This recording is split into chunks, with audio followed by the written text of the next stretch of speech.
welcome back to the UnchartedX podcast. This is episode number 13. My name is Ben, and in this episode, we're taking another look with the Brothers of the Serpent at a couple of my favorite sites, this time also in Peru. This episode, we're diving into Ollantaytambo, which is known, I think a lot of people know it as the gateway to Machu Picchu. You board the train here if you're going to Machu Picchu, but Ollantaytambo itself is just a fascinating site with probably the very best examples of the three different styles of architecture that you can find in South America. It's very much worth a look around if you ever find yourself down there and on your way to Machu Picchu. Also, we're going to take a look at the Coricancha, which is the huge megalithic structure that's in the center of Cusco. I think this was once all connected up to Sacsayhuaman and all of the other sites that are around Cusco. And lastly, we're going to take a look at one of the lesser known sites around Cusco, which is called the Temple of the Moon. This is just a vastly ancient site. It's very much a Hanan Pacha, or the oldest style, the monolithic style. It's a very interesting site. As with many of these podcasts, and in this case in particular with the swapcast that I'm doing with the Snake Brothers, there is a video that goes along with it. You can find these videos on my YouTube channel. Some of these is probably worth watching the video if I'm honest, because we talk a lot about what we're seeing on the screen. But if you're listening to this, I hope you do enjoy it. I do want to extend a big thank you to everybody that supports me, my work, the channel through that value for value model. I very much appreciate it. It's the only way that I can spend the time to make and produce these videos and these podcasts. If you're interested in the work that I'm doing, or you'd like to support me at all through that value for value model, there's lots of ways you can do that. Time, talent, or treasure, as Adam Curry likes to say. They're all outlined on my website. It's unchartedx.com/support. One last little note is if you're interested in visiting South America, you could do so with me this year in August. I'm going with Brian Forrester as well as Jimmy from the Bright Insight channel. I'm going to be joining him on his August tour of Peru and Bolivia. All of the details on that tour you can find on Brian's website. It's hiddenincatours.com. Just look for that August tour. I think it's August 19th. I'll be on that tour, as well will Jimmy. And also, stay tuned on this channel for some announcements about my upcoming Egypt tour. I'm going back to Egypt, going back in late October of 2021. I'm just in the process now of finalizing the itinerary. So look for in the next couple of weeks, hopefully, I'll be getting some announcements out about that, and people will get the chance to come back to Egypt and visit a lot of the sites that we hit last year in December. I hope you enjoy this podcast. Cheers. And welcome back, ladies and gentlemen. We are once again joined by Ben from UnchartedX.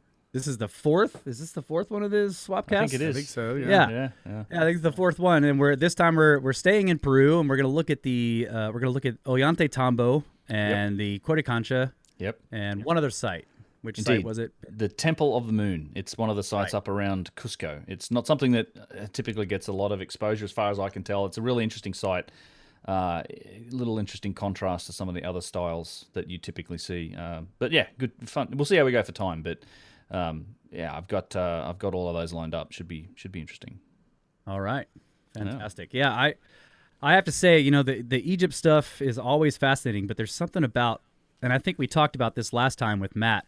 There's something about the Peruvian ruins, Right. Especially the more megalithic stuff, and then of course the stuff that to us looks very old, that's carved out of the living rock. That's haunting. It's just it's so enigmatic. Both in style, and trying to comprehend how they accomplished it, as well as in a lot of cases, what the hell is it for? When you're looking at these strange shapes carved out of the stone, and you're just like, what were they doing? Like, what was even the purpose of this? So. I feel you. It's a mystery all the way. I don't get it. I mean, there's definitely this level of enigma that seems to come with the South American stuff that's at a high level. You can really see the civilization touch. I think you relate a little bit more to some of the stuff in Egypt almost, and then it's just as you say, the Peruvian and South American, a lot of it is just, it's hard to imagine what they were thinking when it first happened. Like, yeah, there's so many examples of that, and particularly the Hanan Pacha stuff, which is the oldest sort of monolithic style. It's all these shapes that are carved out of mountains. Yeah, and they're not all. I mean, some of them may have been quarried, but I mean, a lot of it isn't quarried. Like there's deliberate shapes and deliberate things going on that you wouldn't have done if you were just quarrying there. And we'll see a ton of examples of it, but it's a little frustrating because most of the time you end up in South America, it's like you just don't know. Like I think there's just so much more mystery because there's to me, there's a bigger gap. Like there's just you don't have like we have kind of the dynastic Egyptian connection, if you like, that they flew on. They I feel like they flowed on from that precursor culture, and there's something there. But in South America, it seems like there's a much bigger gap between the megalithic builders and then the later cultures. And even though they respected and revered all of the work, it's hard to sort of comprehend its purpose or what it was for or even how it was done. So yeah, it's frustrating. You end up with like, I don't know, all the time. Exactly. And it's again with the three styles, it's strange because when we look at the middle style, the second one, it's beautiful and yet still you're like, how did they do that? That's the first question. You're like, how did they even do that? And then you can tell that they're sort of, like you've pointed out many times, that they're sort of enclosing this older style that's it's like you say, monolithic or even just rock cut out of stone that's in the mountain. Yeah. And I wonder if those people, the second style builders, even knew what the first style was for. Yeah. I wondered the same thing.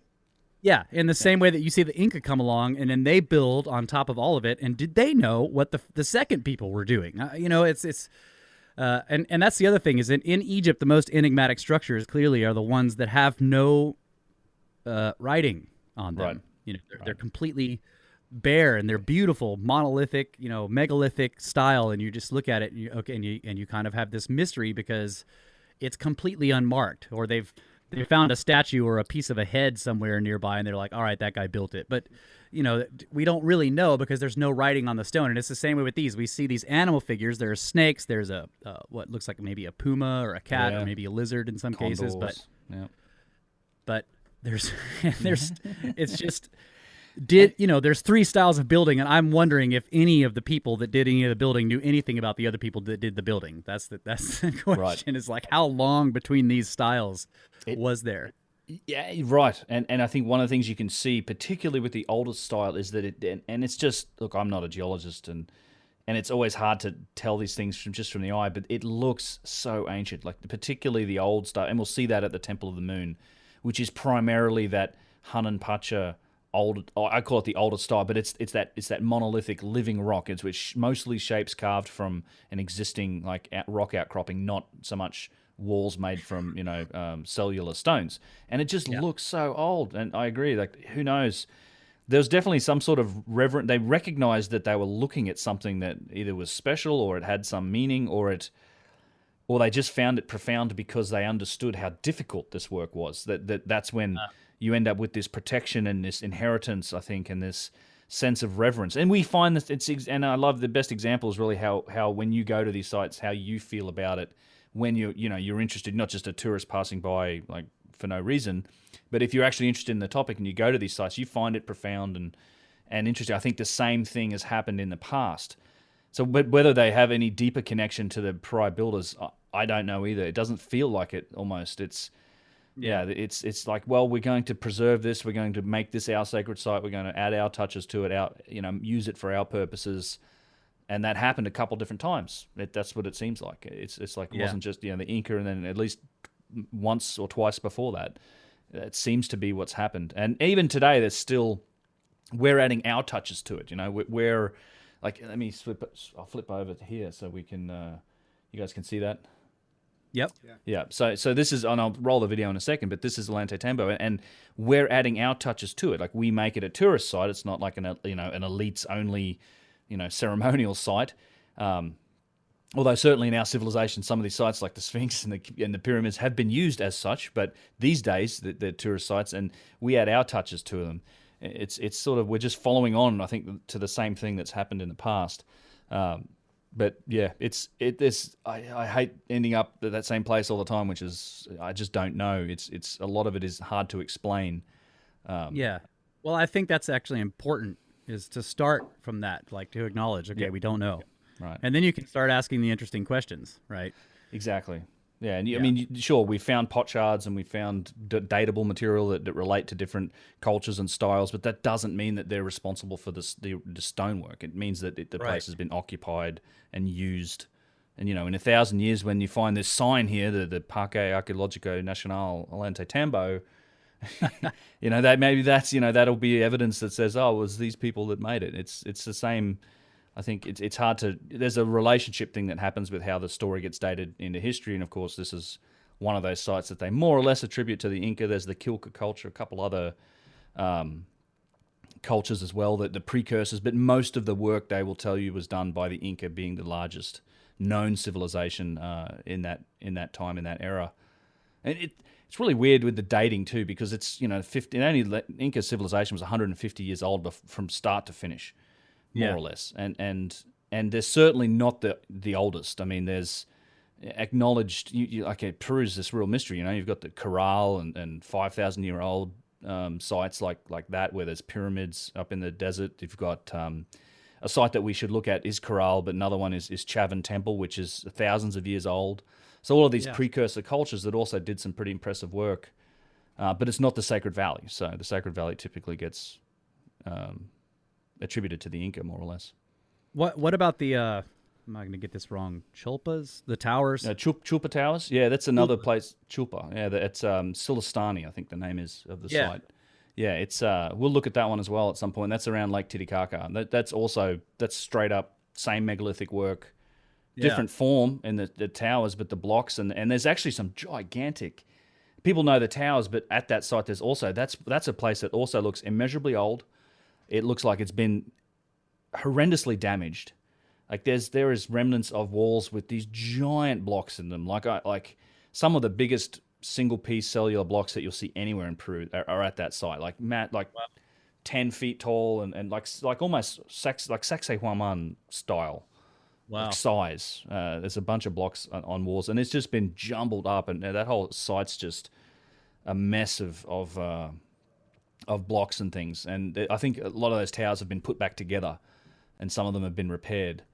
Not just by us, but also before us. But in general, like that place looks really old, really weathered, and that's a good one to look at in the future. But we can talk about this as we go too. But Ollantaytambo, so I'll let this roll. But just so rough geographical description of it. I mean, this is one of the sites in the Sacred Valley.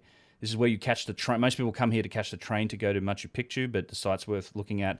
And it's built into a very steep hill, which we'll see here. It's in a valley. There's mountains all around it.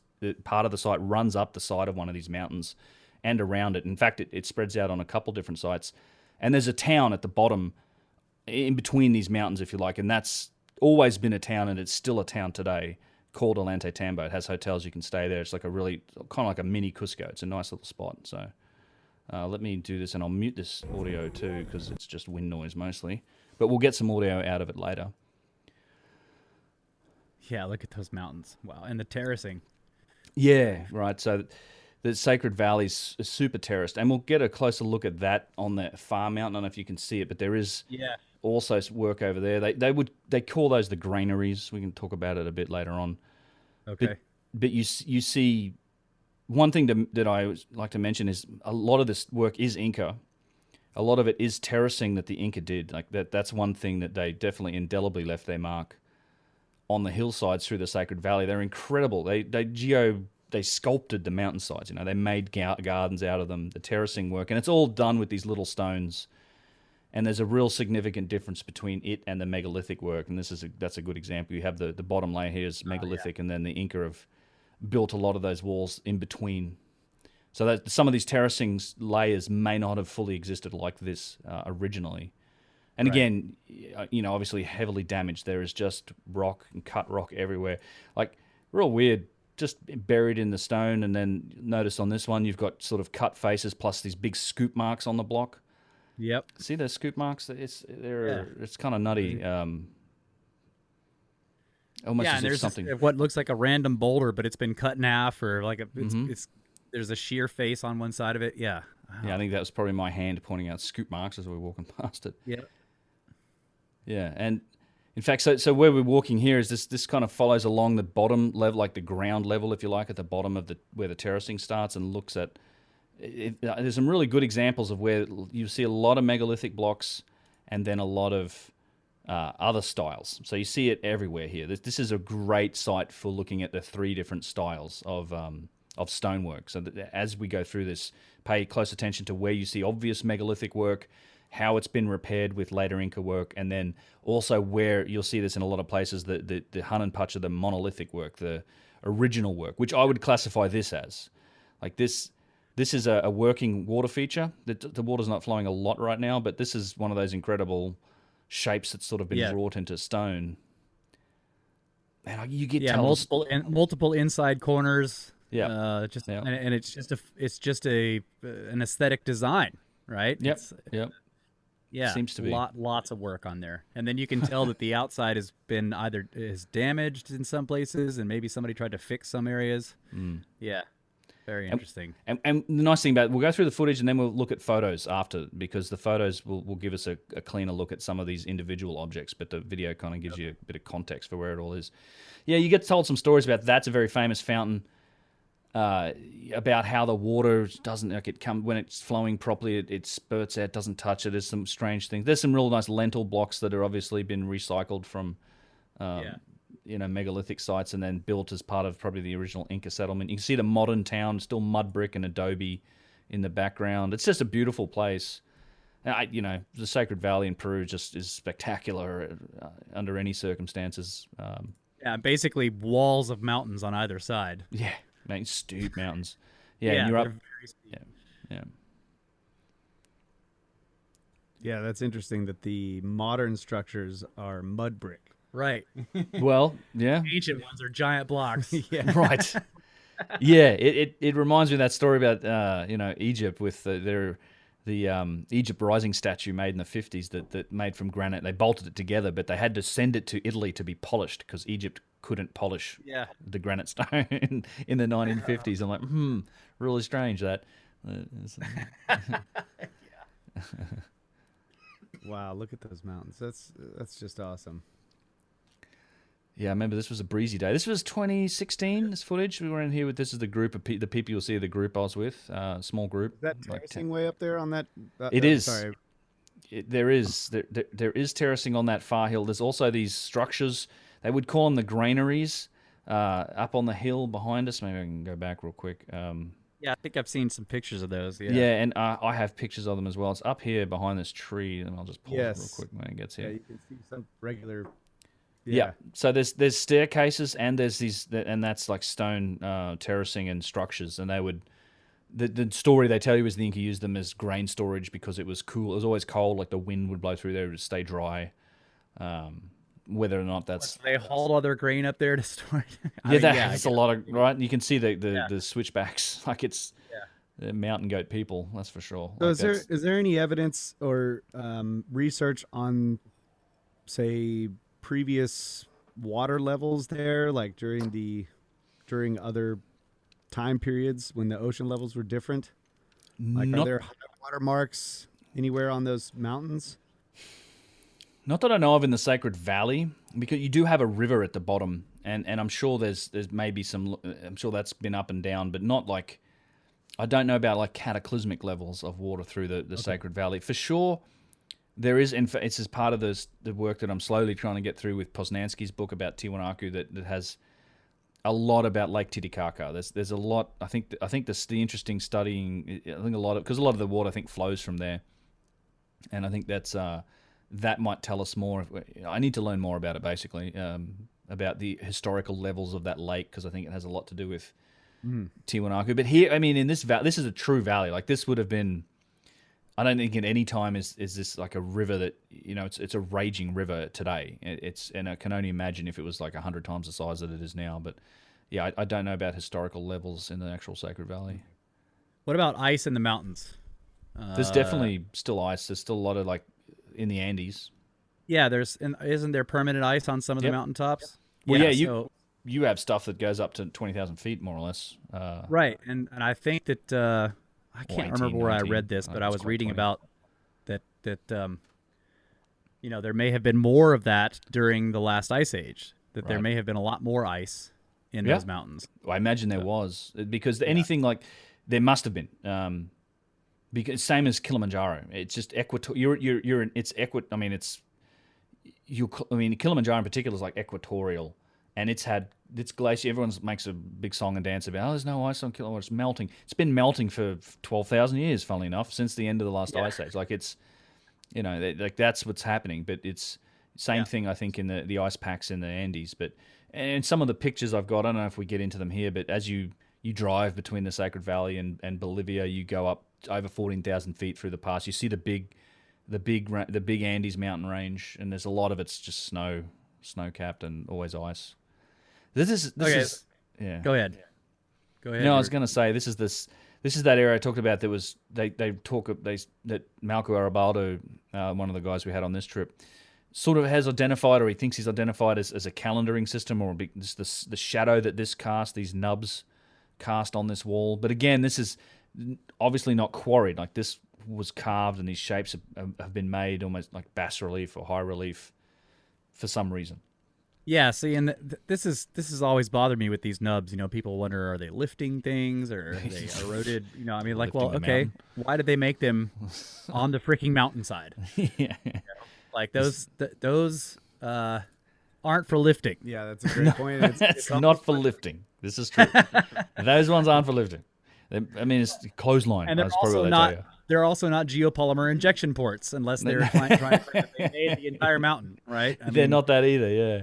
You couldn't look at the rope at anything vertical; it'd slip right off it. It's obviously, you could hang something off it, but it seems like a lot of effort to go to make like a clothesline. Yeah, you have to cut, I don't know, like a ton of material off of that face to leave that one nub.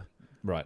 Yeah. Right? Because that nub sticks out, 6 inches? So you've got to cut all that material off that face to the height of a person to leave that nub there. It's a little bigger than that, actually. It's it's hard to see the scale until we see pictures later on with people standing in it. Yeah, there you go. So it's okay. Yeah, I more can like see a that. foot. Yeah, maybe a foot. Closer to a foot. So what are the? So they talk about it being a calendar. Is there? Is there a model that someone's come up with for how it's a calendar?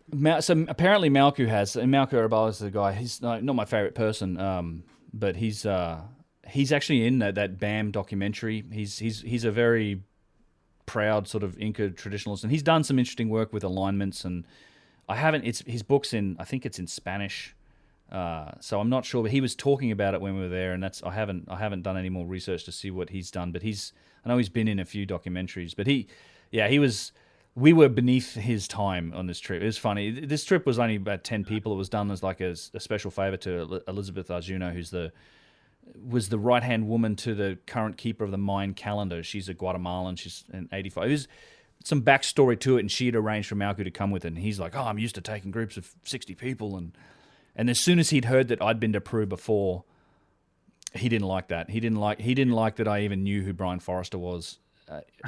And he was, you must think the aliens did it kind of thing. He's very proud. He's like very much against any idea that the Inca didn't do everything. And he had a reason for why everything is the way it is, and why the styles are so different. He would just call that the organic style. But he was very standoffish the whole time.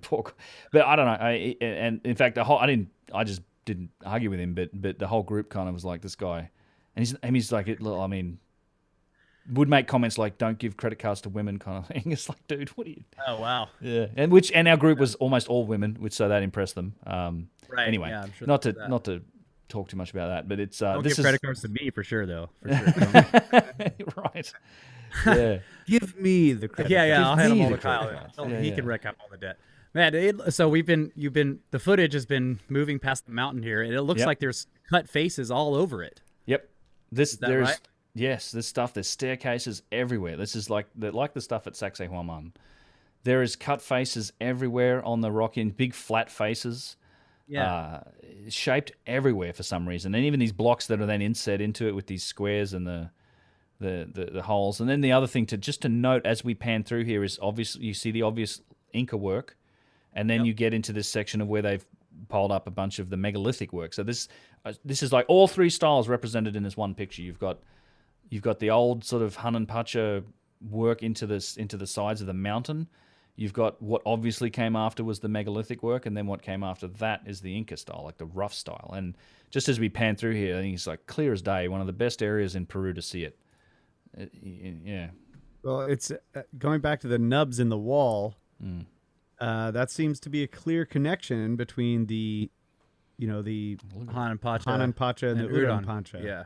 Yep. They both are using nubs. Yeah. They both got nubs. Well, and the Inca, and in Machu Picchu, the same thing. The Inca would make stuff to look like it had nubs. They would find a nub-shaped block, would make these nub-shaped blocks, and would insert them into these rough stone walls. And then they use logs to kind of simulate the nubs sticking out of the walls too. Right, right. But it's interesting to think about it as some kind of calendar or something to signify something going on with the sun, shadow, and that it might have been intentionally incorporated into the wall in such a pattern to mean something. That would be really cool. Yeah, I mean, but in that one spot, and now you can clearly see, actually, if we back that up, that's one thing I just noticed was like a water, where water had obviously run. Yep, there's a channel. Yeah, exactly. And let me just zoom this in a little bit so I can manipulate it. That wall is amazing. It's only 2 blocks high, or maybe it's actually 3. I guess there's this here. Oh yeah. Okay, I see that. The channel kind of comes through the rock here, and then runs down here, and where there's obviously been water flowing at some point. God, I would love to have seen that fully functioning. Yeah, look at those cubes. Cubes of granite, and that's the thing. This site's granite, and like this nice straight line here too. I mean, stuff has been. These walls have been shaped. I mean, and again, it just looks ancient. Like the patinaing plus just the weathering. It's the same. I don't know if the mountainside stone's the same as this granite stone. So the granite stone that isn't dismounted. The quarry for this stuff, and particularly when we get to the top of Ollantaytambo, the really big stuff, that all came from the other mountain range. It's something like 4 or 5 kilometers away, but it's all up and then across the river, then up again, and we'll see it. Now this little inset here is one of my favorite parts of Ollantaytambo. Shows you it's not a quarry, and see if you guys can guess why when we get there. It's this stuff that's cut out of the wall top left, and I'll definitely aim the camera at it. Oh, okay, yeah, I see it. There's the block there. Is that a slab of rock right there? Yeah, big flat slab of rock that came from somewhere. This thing here though, this really works my noodle because there's a space in the middle there that's sticking out. Yeah, right. How did they do that? How did they do that? Like, that's not a quarry. If that's quarrying, how do you make the back cut? You can't cut that piece of rock out. That's a shape that's been carved into the rock for some reason. Yeah. Not a quarried piece of stone. Quarrying would be stair-stepped. Well, you have to be able to cut the back. You got to be able to cut the back. You got to cut the back. From the top and cut down. Yeah. Exactly. There's no access to the back cut here, right? This isn't a block of stone, and this is all. The chamois worm can turn 90 degrees. There you go. The chamois has a little. That's a really useful feature. It has well, you got to buy the back cutter attachment. Yes. I didn't tell you that in the first contract, but it's like we really need this piece. Yeah. Yeah, but you're right. That's a great point. Mm-hmm. That second inset down there would need. Now, are those like up at the top there? There are a bunch of nubs sticking out of that. Nubs and more flat faces. Way way up high. We're seeing the zoom picture, so it's a little blurry. It's hard, we're not seeing it in full HD. It will look better in the video. Yes, but up here, there is. Yeah. Yep. And in fact, this stuff looks like there's a whole bunch at the top above. You can't. They're out of the frame at this point. Back up a little bit. Oh yeah. I see them. Yeah. Those are. This one's a nub. These look like bushes to me. Just these regular bushes. Might be a growth. Okay. Yeah. But this stuff goes up the hill, and in fact, there's a. I'm sure I've got the picture somewhere, but there's a shape of the mountain where the Inca will tell you, well, this is a condor head. It's a falcon. It's a bird head, and this is the same thing. I do have a video in my Sacsayhuaman video where I talk about all the shapes because people see these shapes in the stones, and certainly the Inca did, but it's.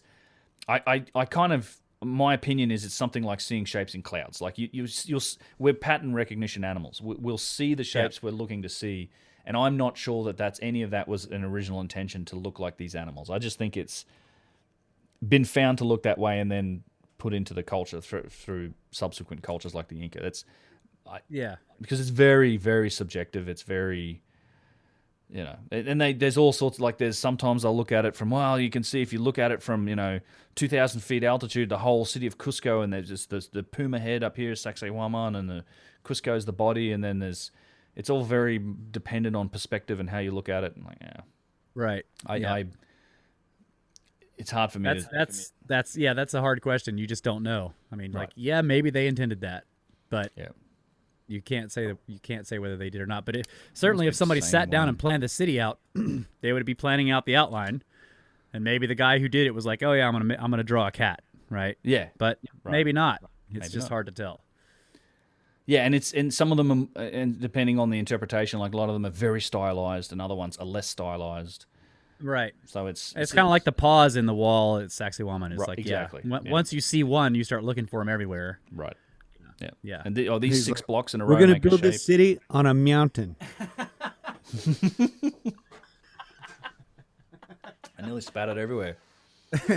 But those flat faces and stuff, the other thing they bring to mind is like some kind of a facet or attaching some structure to. You would want to flatten it, and I don't know. Yeah, it does look like stuff was plugged into the mountain there. And so Napahuaca is the other place like that. It looks like a big old power socket, and it's weird. Like Napahuaca, Napa Inglesia, that has that thing. It's like this is the only bluestone outcropping. So this block, we're going to look at some pictures of it later. Very interesting shapes in that one. It's like a huge block in the ground that has these big channels cut out of it, and I've got photos of it later. We'll get back to it. But there's obviously we're up several levels in the terracing here. This terracing. I just have to say that is an incredible amount of work. If you're just doing this by hand, hand tools. I mean, oh my God, I can't even imagine. And think about cutting away all of that dirt first, then doing something with it, whatever building, and then building the walls. Obviously, backfilling. Engineering the walls to be good retaining walls that are obviously still standing. They look very straight. Mm-hmm. That's just they're holding back hundreds of tons of material from falling down the mountain, and they have been for centuries. It's an incredible engineering feat. Retaining walls are notorious for bulging and cracking and eventually collapsing. But just the amount of materials that had to be cut and moved and filled in order to farm in it. You had to have topsoil as opposed to just the rocky rubble and they probably pulled the soil. They probably moved the soil up there. The Inca. Yeah, you kind of have megalithic terracing at the top. These last couple layers are megalithic, and then you have the Inca work. But yeah, it's and maybe they even had to ship the dirt up here. I wouldn't be surprised. Like that's just wouldn't either. They had some manpower. Like they did some incredible things on the hillsides. And why? Why would you? Did the valley not provide enough farmland? I think so. Yeah, no, that's why there wasn't that much farm. Like it's steep everywhere. There's very little flat land in the Sacred Valley. And the other thing that the Inca were master farmers, really. So they had agricultural zones at different elevations. So down in the jungle zones, they grow different fruit to the intermediate zones and the high altitude zones. Absolutely. They would plant different crops, and they'd plan that. They would create their system and all of their agriculture around it. It's hard to imagine that in 150 years, like that an entire culture would just move into a place and take on that monumental work. Why did you just, if you're already on the move, why did you decide to go there if that's where if you're going to be farming? We'll just cut the sides of the mountain away and. I think it's possibly because they found Cusco. They probably found this abandoned megalithic city, and they were like the high Incas and the bosses of of everyone were like, this is where we're parking here, so make it work, and so this is where we get beautiful. Yeah, this is where we get to the top and the really big stuff. These are all big, massive granite blocks, and again, according to a lot of people, this is the organic style. So this was done on purpose. Right. All right. This wasn't repaired later. It's like the nubs scale up with the size of the block. Yeah. Yeah, these are big shapes and big stones. And these all came from the top of the next mountain. There's a quarry up there for a lot of that stuff. Well, we're already at the first break. So let's take a break and come back and look at good grief, these blocks. I don't want to take a break, but we got to take a break. We'll get to the big stuff. Yeah. Yeah. All right. And we are back. UnchartedX, Brothers of the Serpent podcast, looking at Ollantaytambo.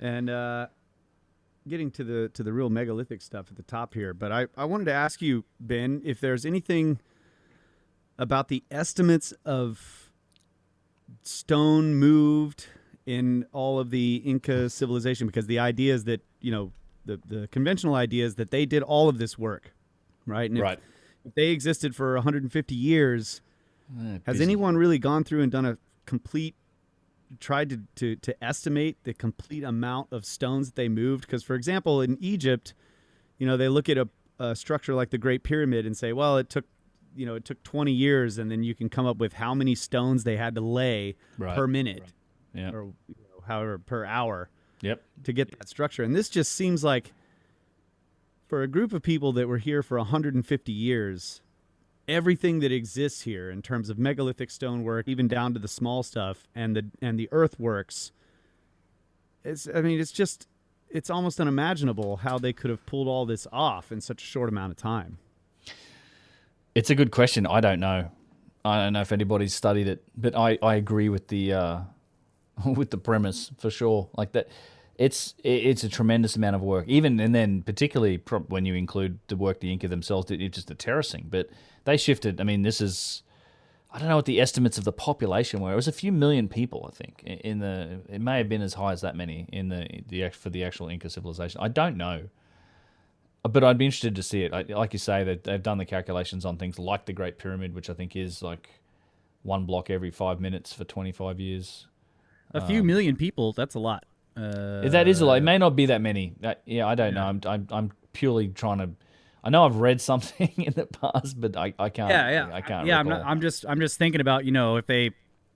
It seems it's hard for me to understand how. Well, I guess maybe if they were moving, all of their people, and then 150 years later, there's a million of them. That's a lot of people. But I guess you could imagine a couple of 100,000 people on the move. Yeah. Through that valley, but I don't know. Well, I think they grew to that over economists. time. I think there was I don't know how many started. In fact, it's a good question. I could go and look. We could probably Google it relatively quickly. We need economists to take a look at this kind of stuff and try to figure out, like, well, what type of organization would it require? Yeah, you need logistics guys and economists. Yeah. Well, it's a good point, because that's one of the issues you have with places like, Tiwanaku in particular, because of the altitude and the food situation. You have to, how many people, how much food do you need, how much agricultural land do you need, and the challenge in some of these places is the altitude. 13,000 feet, 12,500 feet. Well, way up, in a lot of cases, definitely above the tree line. Tiwanaku, this is generally a little bit lower, but not much. Like, this is all 10 to 12,000 feet. A lot of the Sacred Valley, huge, like massive in altitude. Difficult to grow food for a lot of people, hard to sustain large populations. So I wonder what the CO2 level is there, because that's really what it is with the plants. Right. The higher you get, the more sparse the CO2, the less they can grow. Right. Okay. Yeah, and so back in ancient times, it could have been totally different. Yeah. But the other interesting thing is, during the break we were talking about when the Inca were there. We were saying, or what were you saying? The 12th century, the 16th, something like that. It was, I think, 13 to 15, mid 15s or something like that. 13th to 16th century, or like a window in there. I believe something like that. I would have to look it up. Yeah, that's in the Gothic cathedral period. Yeah, right. And maybe the high Gothic cathedral period.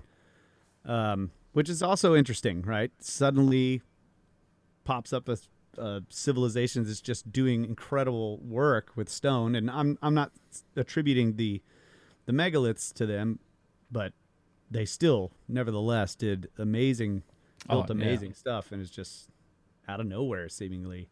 Right. That's interesting. It pops up out of nowhere. Yeah.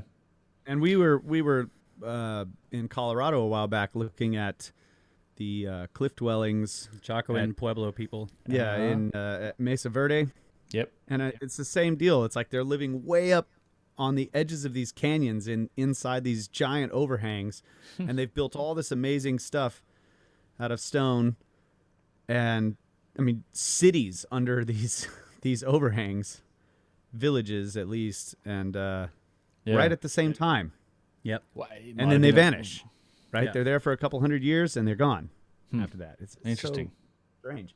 And yeah, how did they live way up there, and why did they choose that spot? It's just, was it a warm period or something? I mean, it's well, because that's we grow portion like typically. The Renaissance corresponds to a warming period, and the Dark Ages was a cooler period. I think weather and climate, whether or not your crops are going to grow a lot, and you can actually sort of go on those growth spurts that obviously must be required for this type of thing. Because I'm sure that's what happened too with the Inca. Like that period, I don't think they started with that many people, but they certainly grew very quickly. Yeah, probably because it was. I mean, they probably had plenty of food, you develop that civilization. You've got extra time, you can specialize, you can develop all the things that are required to end up with something like this. Yeah, which is why it's in some case. And I do want to get back to what we're looking at on the video here, but there are some questions about that, like the chicken or the egg problem. We see all the terracing, but to build all the terracing, you need a lot of people. A lot of people to start, but to feed a lot of people, you need a lot of terraces to feed them. So it's like, there's a problem. Yeah. I mean, I guess you can imagine them doing it in stages, but still, it's like there's a lot of work there, requiring a lot of people doing a lot of work, and to feed those people, you need a lot of space to do the feeding. But if they're trying to build the place to make the food, to feed the people, to do the work, you get into this circle, and there's exactly. So I wonder if some of the terraces were there. I don't know. Definitely they were. I think there is a lot of these sites have. Like even here at Ollantaytambo, there are a number of terraces that are megalithic. Same thing at Machu Picchu. There's parts of them are megalithic for sure, and then I think that a lot of them have been added and they've been repaired. I mean, this site's been repaired. It's a lot of people point to the blocks underneath these things. It's like there is accounts of the Inca standing up some of these blocks and trying to move them. Like they were fixing stuff up where they could. Like they would repair what they could. But in terms of the terracing, for sure, I think there's lots of those terraces were megalithic. There's a mix, but a lot of the Inca did far more though. And whether maybe there's a at a point here, there's some of it may have broken down as well. Like they might have repaired and there might have been some shapes there that they were able to then work with to create their terracing. Because I mean, there's some sites that aren't as well maintained as this. Like this stuff, that's the other thing. This stuff's everywhere. Like you can walk around them. If you can hike up and down these mountains, then you'll find this stuff in the Sacred Valley. There's so much of it is outside of original official sites these days. It was everywhere. And before we started, I was showing you some images of a place that's up in the hills somewhere. It's not a tourist site. There's a town nearby, but it's got megalithic terracing. It's got that big sundial or moon dial looking thing, and you have terraces that are definitely megalithic. And then there's blocks laying around. So I think they probably had it's similar to Egypt. Like they could use some of that infrastructure. At least I think there must have been enough to sustain and let them grow at some pace. That then they had to keep doing more and more to keep growing. But yeah, you're right. I mean, and it seems like if the Inca did all of this on their own, this was their own sort of just way of doing things, then wherever they came from should have a bunch of this stuff too. Right. Yeah. If they migrated here, then where they came from should show all of this same type of work. Well, so that's where you get to the Altiplano. So if you go with the idea that they came from the Lake Titicaca and the sort of Tiwanaku, Pumapunku area, that's the high plain. So that is flat land. Like that, you don't need to do terracing up there, but you're faced with the altitude issues. But there's huge amounts of flat land on the Altiplano, and then it seems like for whatever reason, that culture shifted down into the Sacred Valley, and then once you're in the valley, that's where you have to do the terracing. Yeah. Okay. And I think doesn't Graham is it in Magicians of the Gods where he talks about that there's evidence of someone up there in the Altiplano doing very interesting work with crop plants, because you can't grow normal stuff up there. You can't grow grains and grow fruit, but there's evidence that people were growing like a certain kind of tuber plant that then had to be processed in a certain way to make it not poisonous or whatever. So somebody knew what they were doing, at least. I actually think there's also evidence for advanced agricultural techniques where they were shaping the earth into these mounds and growing plants and irrigating and I can't remember exactly where that source. It might have been Hancock's book, but I'm not sure. Those they look like corrugated fields. Exactly, corrugated fields, right? And they were definitely practicing some pretty advanced sort of massive agricultural techniques to do it. Yeah. Wow. Yeah. So on the video here, we're looking at this. There's the long block there that's up on top of all the little ones. That's very interesting. Like back to the huge blocks. Yeah, it is. So we got a couch. That's a nice. We got the couch, and then this is the and then this is the famous kind of iconic area of Machu Picchu with not Machu Picchu, Ollantaytambo, with these blocks that are to the left of it as we pan left. And there's look how that couch has nubs on top of it. There are these nubs on it, and whether or not that block may have been oriented differently originally, it's been put there, it's been moved there, it's had this foundation built. These blocks have either been repaired or pushed up, or they've had some reinforcing done. And they've been shifted, like they've reconstructed as much of this wall. But this actually goes around the corner as well. And as we pan left here, you'll see the quarry for these blocks at the top of the next mountain over. So this is where these stones have come from. And again, I've always been fascinated with this wall too, with these just style of it. This giant block followed by the very narrow, the slim shims pieces. blocks that are just perfectly fitted, and then another giant one. Well, and there's also some shapes here. There's some carvings that have been. You see these. They'll tell you that this is the Chicana, like the Incan cross, the Andean cross. I'm sorry. Well, okay, so you can see it on. Maybe I can. I mean, I can see the stair step pattern, but I've never seen the cross. Shoot, let me go back. We went too far. Yeah. I'll back it up again. Damn it, Ben, you went too far. Damn it, I went too far this time. So you can see the stair step pattern. So there's if you imagine a cross, but this actually, the funny thing is this has too many steps in it for the Andean. The Andean cross has less steps in it, and is a shape that's carved in a few places, but it's just again this loose interpretation of what may or may not have been something. I mean, later on we'll see a little clip with Rogerio talking, and he gives you the Inca version of this, where he'll talk about this shape in the stone, and that also there's a puma that was carved in here, and how he's sort of interpreting the shapes to mean a puma. I don't think that's what's going on here, but it's definitely how the Inca have interpreted it and used it. The other thing I would point out is the narrow rocks that join the giant megaliths also have tiny nubs. They've got nubs. Little nubs. Little tiny nubs in it. Yep, definitely nubs. So maybe those are the injection ports, huh? Yeah. It just seems like it's definitely a style thing, as opposed to, I mean, if we're throwing out the injection port because there's like crystal inclusions obvious in some of the stones, and we'll get to that. They're coming out of the solid mountain. Right. It just looks like a style. You think it's stylistic? Yeah, it could be. Yeah, it must be. I don't know. So top of this hill over here, you'll see the quarry. The quarry is this area up here. Wow. So they shipped all this stuff down here, and there's a raging river that they have to cross and then bring it up to the top of this mountain. And it's granite? Granite. Some of these are like 70 tons. My God. And so you saw some of the bigger pieces down lower. We'll go back down there as well. There is strange like flaking on the sides too that is interesting to me. Like I have seen that happen with limestone. It'll big flakes can fall off the outside, but I don't know if granite. I guess it could do that. We see that we saw that in the second pyramid as well, with the footage of the granite around there, where something's happened. That surface layer has come peeling off, kind of like that as well there. Similar, and whether it's a consequence of the vitrification of the stone, or if it's some evidence of cataclysmic damage, I don't really know. I don't know the explanation for why, and it doesn't happen everywhere either. Like it's in certain places. It's kind of like. It makes me think that the tool that, and I'm going to tech here, but it seems like the tool itself left, like however it cut, it leaves this thin surface, and then the layer can peel off because it's actually been changed from the nature of the actual interior of the stone. There's another part of it where it's so these are vitrified right here.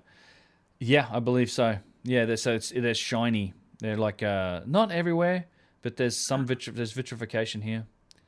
Then there's flaking Yeah, Russ, that's a good point. It may be a result of the tour. And wait till we see, like, there's something's happened at Karnak. So I think the next episode we're going to go probably back to Egypt and have another guest with us from that trip, and then and we'll get into Karnak, which is not a site I've been able to do videos about because I wasn't able to film until recently. But there's some incredible evidence of sort of the nature of the stone changing there. Like, there's some really strange things that have happened at that place that there's still some of this stuff left that we can. Very interesting. Something's affected the stone much, and to a deeper degree than even what you see here with these chunks flaking off it. Oh, okay. And this is a beautiful section of wall, by the way. And so megalithic terracing, right? That's a good example of, like. Yes. Yeah. And yeah, so I've seen pictures of this block, and it has this, like, I don't know what to call it, a long nub, right? Yeah, or something, whatever that is. A bar on it. Yeah. Yeah. Yeah, who knows? You know, I don't know. Beautiful. And there's foundation below. Some nice sharp inside angles. Yeah. They certainly did some of that stuff when they could. And does this? So you've walked all over this site yourself. Does it look haphazard to you? Like, does it look to you like this site was that, like, it fell apart? Or that it never was finished, or is it a bit of both? It seems to me like it's definitely been damaged. Like, that something happened. I don't know whether it was ever finished, but I think even if it was damaged. I don't get the same vibe of not finished. I get damaged from this, and that's what I get from a lot of South American stuff is damaged, and that's why you see these blocks laying around out here, and even just some of them, like the erosion on some of them and so you've got these blocks laying here. Like, this is clearly like a block that came from this structure. Yeah, fell down the hill. It's come down the hill somehow, and then so you. But there are blocks, aren't there? Aren't there blocks that were clearly that? Yeah, there you go, and we'll get to that. Yeah, so there is a block from this building there's blocks, I think, in the river as well, like that were. Either left there, or there's at least one on the side of the road that leads away from Ollantaytambo, which actually, you're right, that's a good indication that it wasn't finished. Yeah, but or that the original builders were trying to fix it after something happened, and then they couldn't finish that or something like that. Yeah, definitely something happened either way. I mean, even if it wasn't finished, it still then suffered damage. Right. So it's possible that it's both. Yeah. God, look at that! Look at that protrusion right there. Yeah, that's an unfinished. It would tell you they didn't finish carving it off or something. But it's like, that seems pretty regular. They didn't finish nubbing it out. They didn't finish nubbing it out all the way. And there's more here. Like, it just that's the randomness of this, right? Isn't it crazy? It's just I can't explain it. You think maybe the Inca stood these up and then put their masonry in between each one of the large megaliths there? Yeah. I think in a lot of cases, either these were remaining here, or they've been stood up and it's been reconstructed by the Inca. Yeah, that's exactly kind of what it seems like. Yeah, I also think that those. Another possibility is that those blocks are staged, but not in place by the original builders, and the Inca came along, found them staged, and then just built their wall without moving them, because they're kind of, each one is set apart from the other one. Right. So you can imagine they're kind of in a line, and they're all staged to get put on this wall or something. Yeah, and maybe the Inca then assembled them.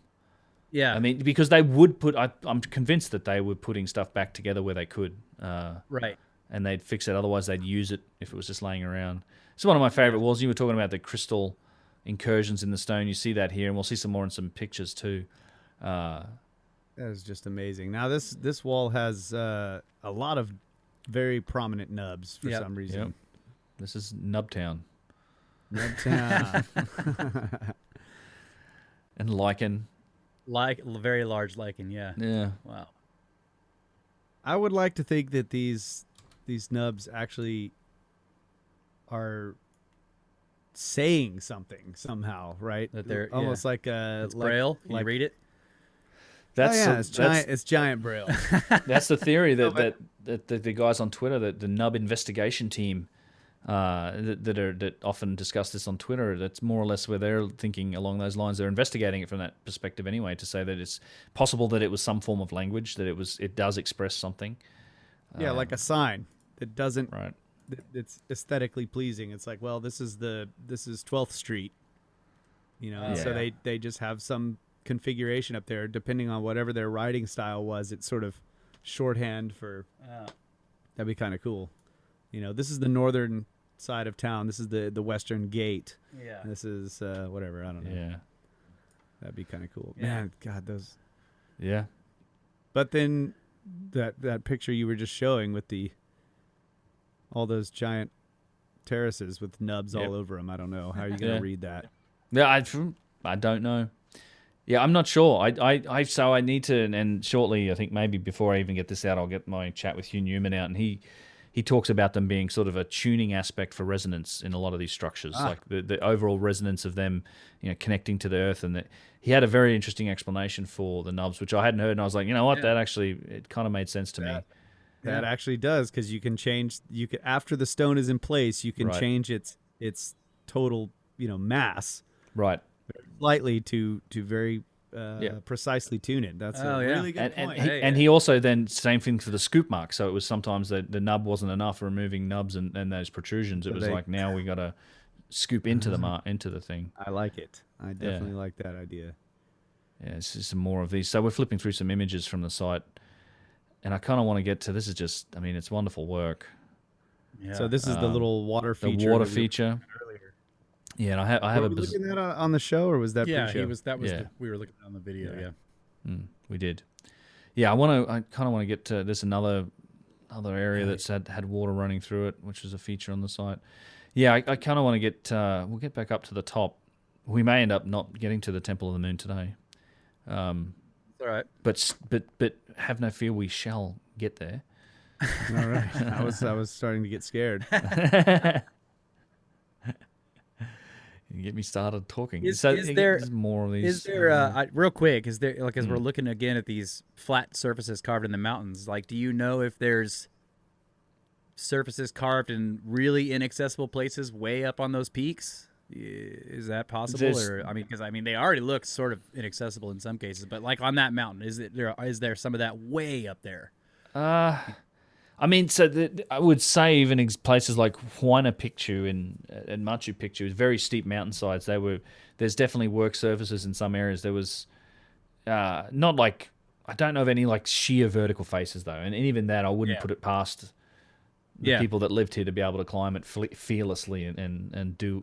They seem to obviously been able to do that in any case, but. Yeah, I don't know. I know what you're saying, like the sheer verticality of some of it. I'm not sure. Yeah. I haven't seen that myself that I can recall, but there's definitely like, it's not for the, like trying to climb one a picture. It's very exposed and very steep, and just they would carve stairs into stuff, and almost felt like a sheer vertical face. But and then we humans, we can do crazy stuff. You've seen what's that documentary? The Alex he climbs up El Cap.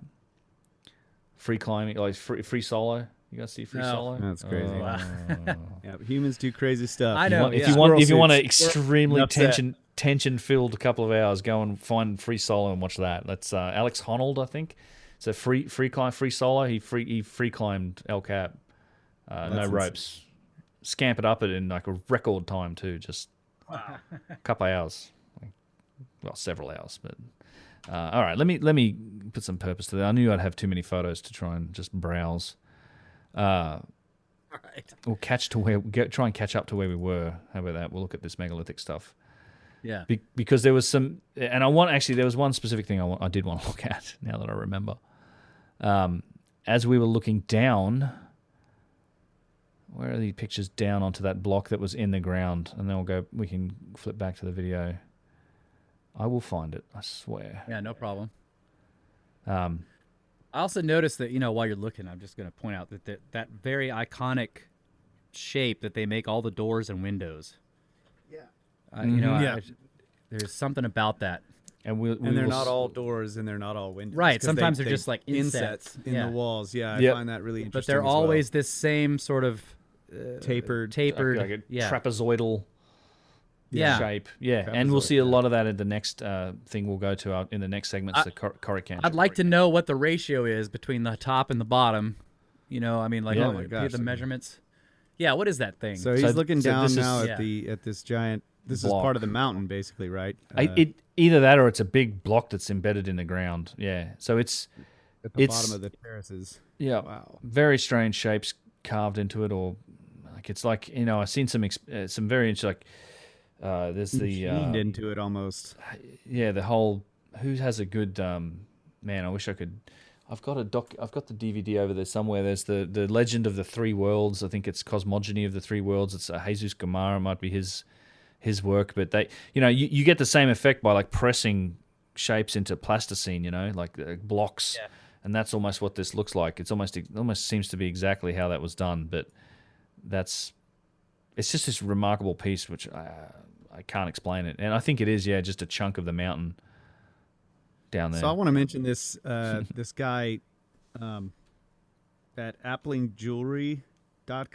We talked about him off air in one of the earlier shows. Oh yeah, but he showed the picture of, with the vibrating drill and then it getting stuck in the whole so he has Excalibur this, thing. he uses this little tool, and it's a ultrasonic drill.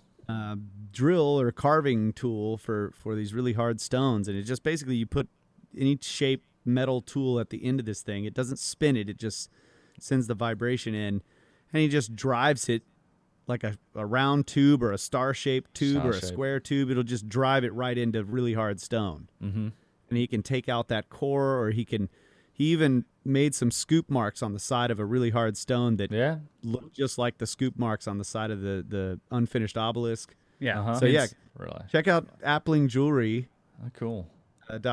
Yeah, he's got a whole article on it, right? Yeah, he wrote an article in there. He's got a little blog on the site, and you can just see like one of the articles is about technology of the ancients or something like that. Yeah. And he shows all these examples of him mimicking cuts. And of course his tool is really small. It's for making jewelry, but could you size it up? Yeah, could you size it up and cut something like this giant megalith we're looking at here, or if this is part of the mountain? Yeah. That's what it looks like. I remember the video. Yeah, there must be there has to be some tool involved. Like I think there has to be some. I don't think it's carved the way we would picture primitive people doing it. This whole like chiseling away with this and hammering at it. It seems to be, and same thing in Egypt. It must be. We have the evidence for the tool in the work itself, so that tool must have existed, and so something like that. That's definitely along the lines of. I think the areas we should be thinking about and exploring for and then solutions the next question, so if you accept, okay, they had some method, some tool or some methods or both that could do this, well, what is that for? Well, so like with the jewelry maker, you drive the tool through it because not necessarily because you're wanting to leave behind the work, but that you're taking a piece that's going to be the work. Yeah, okay. Right. So these could have been, hey, let's make some snake plaques for this lintel. So that's the conventional explanation. These are quarried. These are pieces that were quarried out. But it's like how? Like you can't quarry these. And we looked at that piece earlier that isn't quarried out too. And then I don't know. And you also have like little areas like this where this has clearly also been worked. These are chunks that have been taken out of the stone. They look even more weathered. And this, by the way, what is a for is like stone. I mean, this dark charcoal gray color. It's just it would make. I mean, I imagine that polished. Yeah. You can make beautiful marble pillars or whatever. Pillars out of that. I agree. I don't know. Yeah. You can make a giant pillow wall out of that thing. Yeah. Oh yeah, there is little insets and cuts into it. Strange. Yeah, and this stuff's everywhere. I really need to. The problem with filming and taking a billion photos is then you have to try and classify it all and work it all out afterwards. But right. Yeah, so that's roll through it, man. This is supposed to be easy. So that picture we're looking at, there's terracing, like 1, 2, 3, 4 levels of terracing, and in the top level is the megalithic stuff. Yeah, the lower terraces are not. So I wonder if that megalithic wall keeps going down. Right underneath, possibly. Yeah, and somebody came along and added terrace and material alongside that wall because that wall's already holding the mountain back. Maybe. I mean, there's actually evidence. I've seen pictures of that where the Inca would build over the top of, in some cases, the megalithic stuff, but not, that actually cover it up. Actually, this is the other one thing I wanted to share briefly. Is just like, so driving down from that hill kind of this is the same valley we were looking at, and the quarry's up on the left side of this mountain. This is one of the blocks that is left on the road, and as you see, we get a bit closer. They actually had to they made this road around it because they didn't want to shift the block. Didn't want to move the block. But this is one of the granite blocks that belonged on the top of Ollantaytambo that's still parked here. And as I believe, there's also one or two in the river itself, like they were dropped in the river. Yeah. As you're driving past it, so it's just a big shaped quarried stone. How big do you think it is? That's we're sitting in a van, sitting in a van, so it's probably 4 or 5 feet high. Yeah, and it's probably buried. It's just a big van we're in. Yeah, like 10 people in the van. Yeah, and it's there's the mountains. Obviously, it's half in the sediment. It's got that weird curve to it. We didn't stop. It was a weird day actually. We couldn't stop. There was traffic. Funny enough, nothing in front of us, but there was they couldn't get people into the main entrance to Ollantaytambo, so people were using this road. Otherwise, I wanted to stop and take a look at it. But next time, writing on the side of it, BLD. Oh, it's a political, just political advertising that you see all over the place in Peru. Okay, for one, and then the archaeological teams will come along try and clean it off. But you see this on a lot of the fences, and I think it's some political group. Slogans and things. Yeah, but yeah. So I can give you. There's a couple minutes here if you want to hear it from Rogerio. I think this is in one of my videos. But so we're standing in front of the wall here. This was in 2013. Let's Graham and Brian. We're up on another break, so let's hear it right after we come back from the break. Okay, we'll do that, and then we'll move on to the Coricancha. Sounds good. That pattern is real clear behind him right there. Yes, so he will talk about that. Yep. Yeah. All right. Good. All right. We'll be right back. Yep. All right, we're back for the next segment. Ben from UnchartedX and the Kyle and Russ, brothers of the Serpent.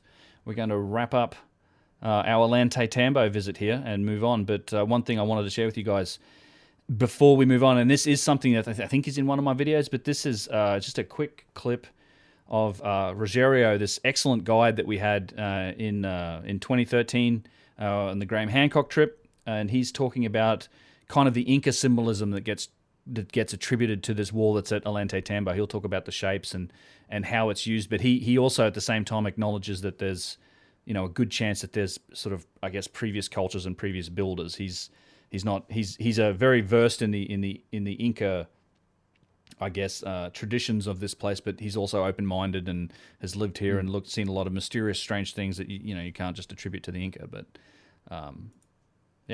hopefully you guys can hear this, and I'll let this roll. In front of this church there is really huge stones also, just throw like everywhere. So probably the Mayor Temple of the Sun was down there. And here we don't know exactly what the Incas or these people or these ancient people want to make here.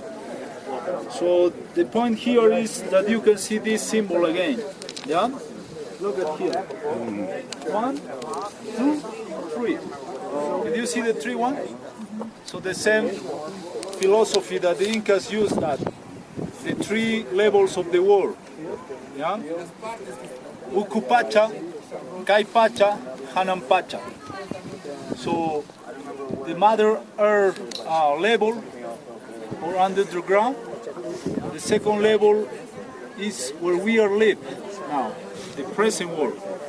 The other one is celestial world, which is in the sky.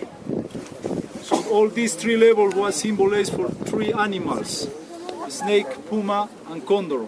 What we represent? Pumas. We are the second level here. So that's why in the next stone you can see kind of profiles of the bodies of pumas.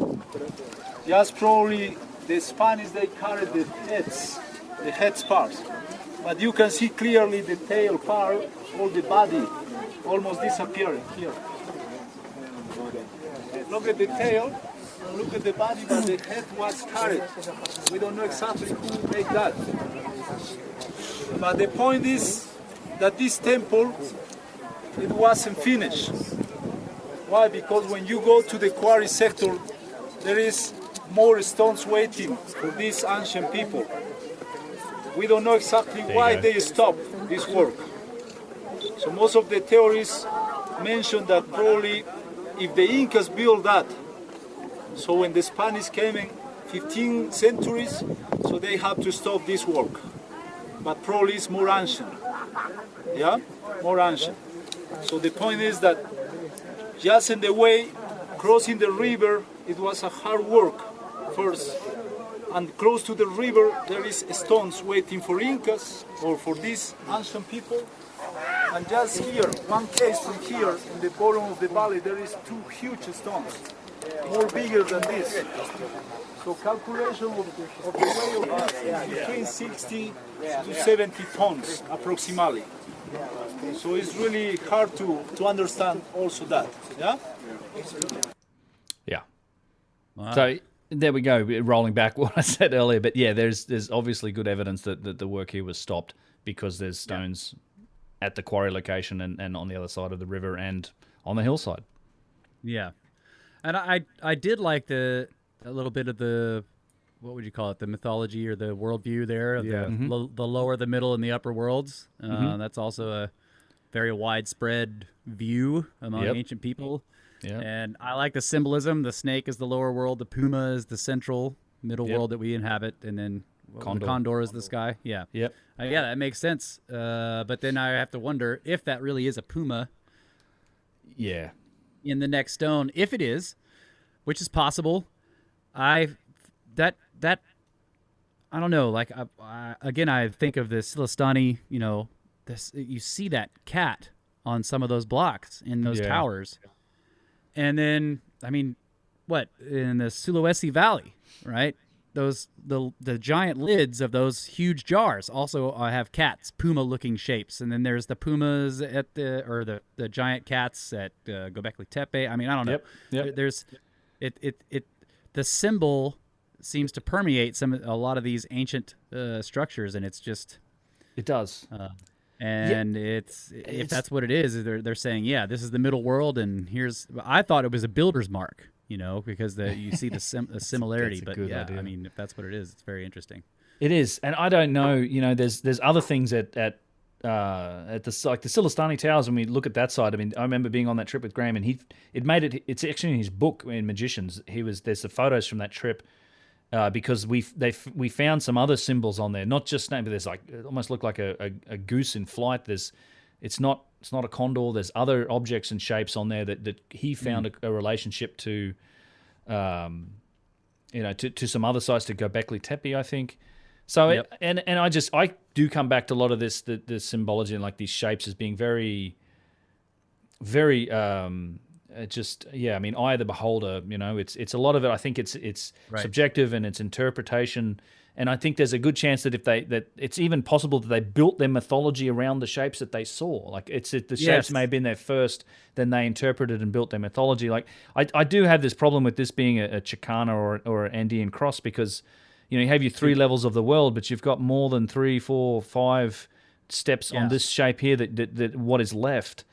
And it's just not consistent. So it's always this sort of gray area of interpretation and subjectiveness to it it's hard to pin down, and I think that's how you can build symbology around it and build up a picture of the world around it, and then have it interpreted that way. And it's hard to tell how much of it's that chicken and egg thing, like what came first and how is it being interpreted. And you know, if you get told that's what you're looking at, then that's what you're looking to see. You know, right? I also feel like that pattern, to me, makes more sense if that block was laid down long ways. Then it's like ziggurats or something, you know. And I don't know who built the wall. Like there obviously are small stones at the bottom. It's been shimmed up, you know. So possibly the Inca tried to stand up some of this stuff, but then that makes me question these long slivers that are in between them. Did they make those, or was it all lying around and they were able to do it? But that block, if it was laying on its side, then that pattern makes sense. Then you're looking at 3 pyramids, which is really interesting. Right? Yeah, like this way. Yeah. Yeah, I don't know, I don't know how much of this has been worn off and how it's had this shape, this vagueness of the shape, and obviously that doesn't seem to be original, but the rest of the face of it seems to be pretty good. It's one of those things that who knows how many people have worked on. There's a nub here, so and these shim blocks do fit exquisitely well in the wall, right? So it's hard for me not to think the nub's at the bottom. Right, you're right. It's not a lifting boss, obviously. Yeah, and I think the block next to it, the one we looked at earlier, the couch block, may well have been oriented differently somewhere else. It's just a same problem you have in some places in Egypt and whatnot. You're looking at this jumble that's either been reassembled and it's been modified, and it's really hard to tell what it may have originally been. But there's definitely the characteristic stair steps cut into the solid rock. Yep. Yeah. So it sort of connects the styles of the, I guess, is it the Uranpacha? Yeah, well, and those are the same terms he used for the 3 levels of the world too, which is by design. Like Jesus Gamara kind of adopted that with his terminology, which is the one that I use for the Hanan Pacha, Uranpacha, Ikun Pacha, and that's the same, more or less, that they use for the 3 levels of the world and their symbology. Yeah, Yeah. but it's great site. They call it a temple, but is it really? Everything's a temple. I mean, I understand that the terminology, but it's a megalithic site that is totally not finished. Looks like it was barely started. Right. To me. Yeah. Well, I don't know how big, how built it was. I think there was some layers to some of these structures that aren't there now. There's definitely a jumble of blocks at the bottom, so something's fallen down, and whether it was originally finished or not, I mean, it seemed that obviously the fact that there are blocks at the quarry and on route to this site indicates that it wasn't finished. But to what degree it wasn't finished, I'm not sure. And for sure, at the very start, if you remember, we were looking at blocks that are at the jumble, like all jumbled up at the bottom of the hill. So stuff has fallen down, I think, and I don't think that's all staged. Like it's all messed about, and that's consistent with some of the things we see on some of the other sites. So whether work stopped because something happened and then the damage happened, I think that seems to be maybe the case, and then that was left, that maybe it was the cataclysm, and then that's what the Inca found eventually and put together as much as they could. I don't know. It's a mystery. I mean, this is just where we talked about at the start. Like this, it's such a mystery in South America when you look at this stuff. Are there other patterns in any of these blocks besides that one? Is that the only one that has anything like that? Here at Ollantaytambo, yes. So there's similar kind of shapes, at least corners. I mean, you see it at that water feature we saw earlier. But yeah, I don't see any. I don't recall seeing anything else quite like this stepped shape. You definitely have that block and that shape in other blocks. There's blocks down the bottom that have the more consistent sort of cross shape, like square cross. Yeah. Yep. And then you have the same thing at Tiwanaku. There's a much more steps like this sort of thing, but carved out of solid andesite at Tiwanaku. Yeah, but but up here in that wall, there's no other pattern like that. This is the only one that has that. The 3 of them on here, and then there's these other vague shapes that Rogerio says is like serpent tails or puma heads and tails, which is. And there is a nub. I personally couldn't see. Right. Yep. Yeah. So if it was laid over, there would be 2 nubs on the bottom. And I do like your pyramid idea. I think that's actually I do. Cool. 3 pyramids. Come on, guy. There's the other one at the top there. So one, There's 2, a big one in the front, and 3, 2 smaller ones over there. there. Yeah, right. Two. Yep. Hard to say. Yeah, it's an incredible site, and it's, again, if anyone ever goes down there and you're going to Machu Picchu, make sure you spend some time at Ollantaytambo, which is where you catch the train to get to Machu Picchu, because in many ways this site's almost more impressive. It's, I mean, Machu Picchu, don't miss it, but this site is lesser well known, but I mean remarkable, and it's.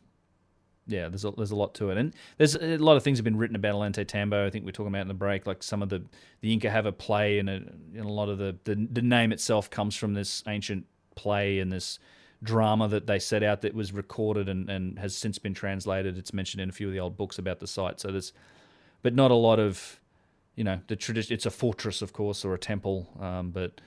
Yeah.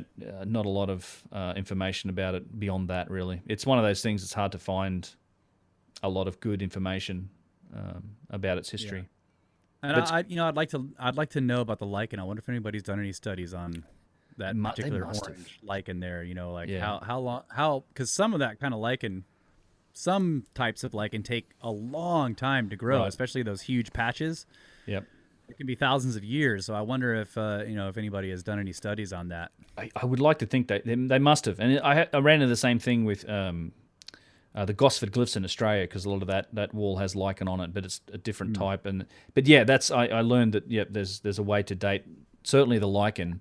I don't know. It's something I need to look at. This is a site I still want to do a proper video on at some point. I haven't really got there yet. Hoping to get back to this site to do some filming sooner or later. Yes. All right. So we can keep chatting, but let me move on and just introduce the next set of footage. So we'll keep this rolling.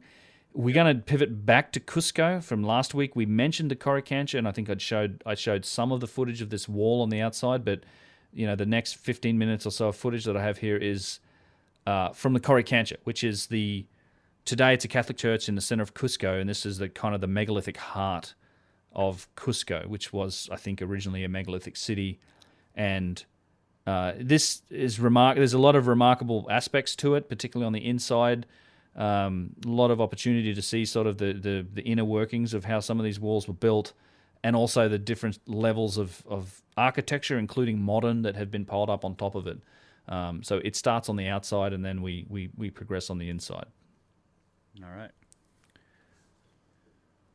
Yeah, this is one of those alleyways in Cusco, but this is the exterior wall. I think we showed this in the other swapcast talking about Cusco and the Inca Roca walls. Yeah, so we those were little, looking at those weep holes. Yeah. Yeah. Do they go anywhere? Do you know? I mean, do they? I do. There's a bit of footage, I think, where we look through them. They do go through all the way through the wall. Okay. And you sort of have that same thing where you have a lot of blocks still with nubs in them, vitrification on these walls. Yeah, it looks like they polished part of the wall, but right. not all of it. It's weird. Yeah, and then Yeah, why there's nubs is that on like some. an artifact of the video, or is the upper part of the wall, maybe from 4 courses up, looks shiny? No, that's how you tell. Some of them is shiny. In fact, you shine a light, you can see there's a lot of good cases in alleyways where you've got megalithic work and then non-megalithic work, and you'll see one wall shiny, one wall isn't. And that's the vitrification. It's a good example. Like the other side is Inca work or later work versus this side. And just, these insanely tight, non-regular joins, Can you pause that and back it up like 3 or 4 seconds before you started looking closely at the wall and you were still kind of looking?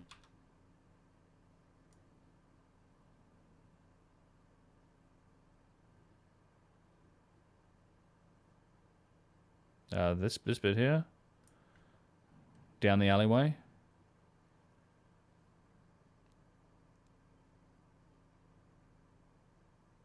Oh, I might have lost you guys. I did lose you guys. Is that me or you? I'm still on. Yep. Okay. Hey, Brett. Yeah, they dropped out. So I had a bunch of stuff in the chat window. So lichen, Crucose lichen actually grows at 0.5 millimeter per year. You guys back? So if you've got a meter in diameter, that would be 2,000 years worth of lichen growth. Oh, wow. Okay. Nice. Yeah, sorry about that. I don't know what happened. We just cut out there. Yeah, you're back. I'm not looking. I don't have the chat window open. I should probably open it up. That's interesting. 1 millimeter a year for that type of lichen. Yeah, he's got 2 different types up there. One of them is 2 to 5 millimeters per year. Another one is 0.5 millimeter per year. So wow. But yeah, there's a bunch of different types. So you can, once you find out what type it is, you can find out what the growth rate is, and you have to check the climate and the moisture level and sunlight and stuff. But yeah, so that's exactly the spot I wanted to look at when I asked you to back it up. There seems to be a line that crosses multiple blocks there. I don't know if that's... Which line are we talking? I'm looking... Is that what it is? Like it's the middle course? Oh, this here? Yeah. This marking? That line goes... Yeah, that mark, what is that? I don't know. Maybe it's... And it goes across at least 2 or 3 blocks there. Like a discoloration almost, yeah. Yeah. So it is possible that this was plastered over, that they may have been building on top of this. Certainly on the inside of the Coricancha, all of the walls that are now uncovered have were plastered over, and then later it had to be hammered off and you have actually some of the tool marks are actually from that removal process from the plaster. And whether that's something like that, or perhaps this is simply wear and tear from people walking down here for however many years, rubbing their ass on the wall. God. I don't know. When we were passing it earlier, I thought it looked like it has a shadow underneath it, but it may just be. It is, and it does extend all the way down here too. You're right. Yeah, there's definitely discoloration. I mean, Yeah. there could have been sediment in here. This might be a sediment layer. This might have been where the dirt was at some point. Right. And you saw, because you do see something similar here. Like this might have been. Oh yeah. I mean, it's almost as if maybe there was just dirt here, and then I'm sure this floor is probably relatively modern. Yep. In fact, that's probably my best guess, is that this was sediment covering all of this, and then once this was cleared out, it was then that's the stain that was left. Yeah. But yeah, you're right. Let me skip this forward a bit, because I do want to pause here real briefly. You see this a lot, like this type of. The joinery is so fine. Like it blows my mind. It looks straight to the eye, but so many of these curves and joints aren't straight, and that just seems to make it even more complex in terms of making all these matching surfaces and fitting everything together. Yeah. I mean, and it's just from my perspective, but yeah. Yeah, it's the like little details. It's giving the impression of being straight, but they're actually not, They're which not. makes it way harder. Yeah. But you go inside, and there's definitely there are areas where there is straight work. This isn't one of them. This is very. It's almost like you're increasing the level of degree of difficulty for, I don't know what reason. Right. Yeah. For what reason? It's everywhere. Like little lip, and Oh, yeah. and if anything, like this is what leads me to this stone softening just in my head. Like it seems to me like this had to have been softened somehow to do this. Yeah. There you go. There's one of these holes Unless that goes they all the way had- through. Yeah, unless they somehow got the Shamir. entire construction ringing, and they cut their own perfect flat There- surfaces there you against go. each other. Because one of the ways, like we learned in looking into precision, how to get flat surfaces on stone. Like lapping, just rubbing them together. Yeah. You have to have 3 stones, and you rub 2 of the surfaces together, and then you rub the other 2, and then you take those 2 and rub them together, and you keep doing that over and over, and eventually you will end up with perfectly flat surfaces. Right. But if you just rub 2 surfaces together, they will conform to each other, but they won't be perfectly flat. Like they could be curved Right. a little. Okay. So it's almost Maybe. like they set the stones down and then got it, The whole Got it. thing. Got the vibrating. whole thing vibrating. and they just Let it. made perfect. Maybe. What do you call it? Mating surfaces. There you go. Yeah, mating. And then that's actually that leads a lot more credence to the resonance and Yeah. function. And I tell you what, Russ, that's a great observation on that discoloration on that wall, because I've just noticed that myself for the first. Now I'm looking at it, I saw it. The whole length of this wall has been. Yeah. Yeah, I suspect that's what it was. Is probably no, I don't want to buy the painting. Thanks. Good, good example of reused blocks here, right? So old megalithic blocks plopped into the wall. Rebuilt. And look at even the Inca stonework there. Not the megalithic stuff, but that is just beautiful. That's great work. The way cobble they- Oh, yeah. work. This yeah, is it's amazing. I mean, we've tried to build walls. We Yeah. have built walls out of the natural stone here, Yeah. and What a to job. do what they This did is there, impressive. I mean, that's incredible. Yeah, Brian would call this very like fine Inca work. Like this was stuff Yeah, they oh, really yeah. put an effort into. And there's some mud mortar here and there, but there's a lot of stuff that's actually pretty damn well joined. Like really Yeah, well this upper done. wall there is- Yeah. it's Yeah, amazing. yeah. That's what people don't realize. There's such, and if you ever want to do it, I tried this. I'm doing the same thing. I've kind of half built like a wall. I'm trying to build a gate, and same thing. Like it's so difficult. Like there's such a degree of difficulty with this Yeah. stuff. And I'll just skip back real quick because I wanted to point something out here as well. As That you wall peel over around, there, like yeah. all these walls on the outside, and we kind of turn the corner, and you can see a lot of these walls and these buildings, the basements and their foundations are all built from this megalithic stone. Yeah. And then the Coricancha itself has these are the blocks from like Sacsayhuaman that would come down and they were reused and then put in place with mortar by the Spanish. and then by the colonial era, and then you can see how it's all been reused. And same here, like this is all reused stone that's then been cemented in by later eras, and you've got this sort of colonial Spanish and then modern on top. It's this real mix of styles in the one building. And the funny thing is, so we're inside the Coricancha now, and everyone comes in here to see kind of the Christian artwork and the paintings. It's a famous church. Less people come here to see the megalithic stuff. And again, this marking. So all of this stuff on the inside that's now all covered over was all plastered over by the Spanish. So they covered all of this up, and they just made it. They all like solid plaster, and they drew artwork on it. They put Christian stuff on it, and then later on the Peruvians hammered it all off and exposed it all against. But that's what you see with these marks. And you guys were talking about the trapezoidal windows, and that some of them aren't windows, they're alcoves, but some of them are windows. This is where you see a lot of this stuff. Some of them line up through various sets of walls, which we'll see here. Yep, spinning around. You have to, again, this is one of my early trips with this camera, so bear with me on some of the crazy footage, but you'll get the idea. Yeah. Okay, yeah, so the windows... God, that's awesome. Man. Good little shot. I use that. I should have stayed there longer. I do use it occasionally. And you same thing with the blocks going around the corner at the top there. Yep. You'd have to be crazy to plaster over all this. I don't know. Yeah. Well, it's that... what did Hugh Newman say was the he called it... He had a great term for it. It was the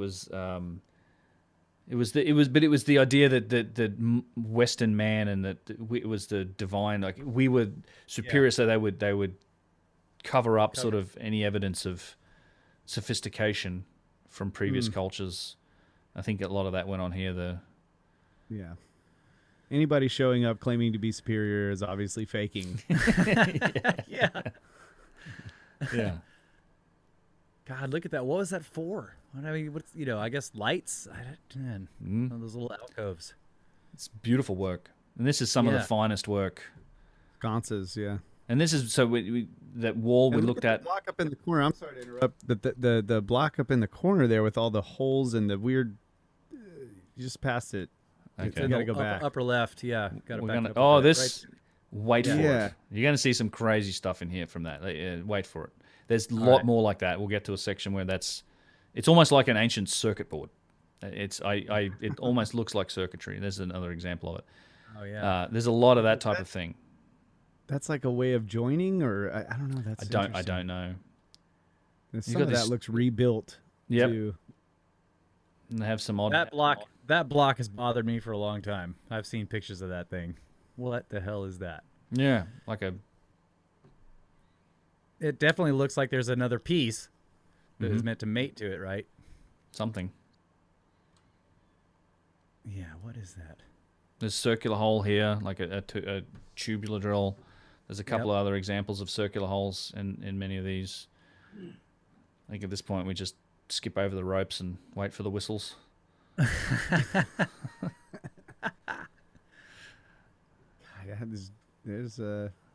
Yeah, those are parts. Yeah, machine parts. Those are tractor weights. Yeah, they do look like tractor weights. You just hang that on the back. Tractor weights are pretty much anything that's heavy that you can throw on that plow. Yep. That is so strange. What does that say? No, don't sit on this? Yeah, no centaurs. No toka, no centaurs. I like the R's, like centaurs. Yeah. It's like, no sitting, no touching. Yeah. As people look at them and go, this must be a convenient seat, which happens. Right. I mean, same thing in the Egyptian museum. Some of the big vases, they had to put like perspex covers over the top of them because back in the day when you could smoke, and people would put this like, oh, that's an ashtray, and they'd throw. Oh man, wow! Throw their smokes in the ashtray.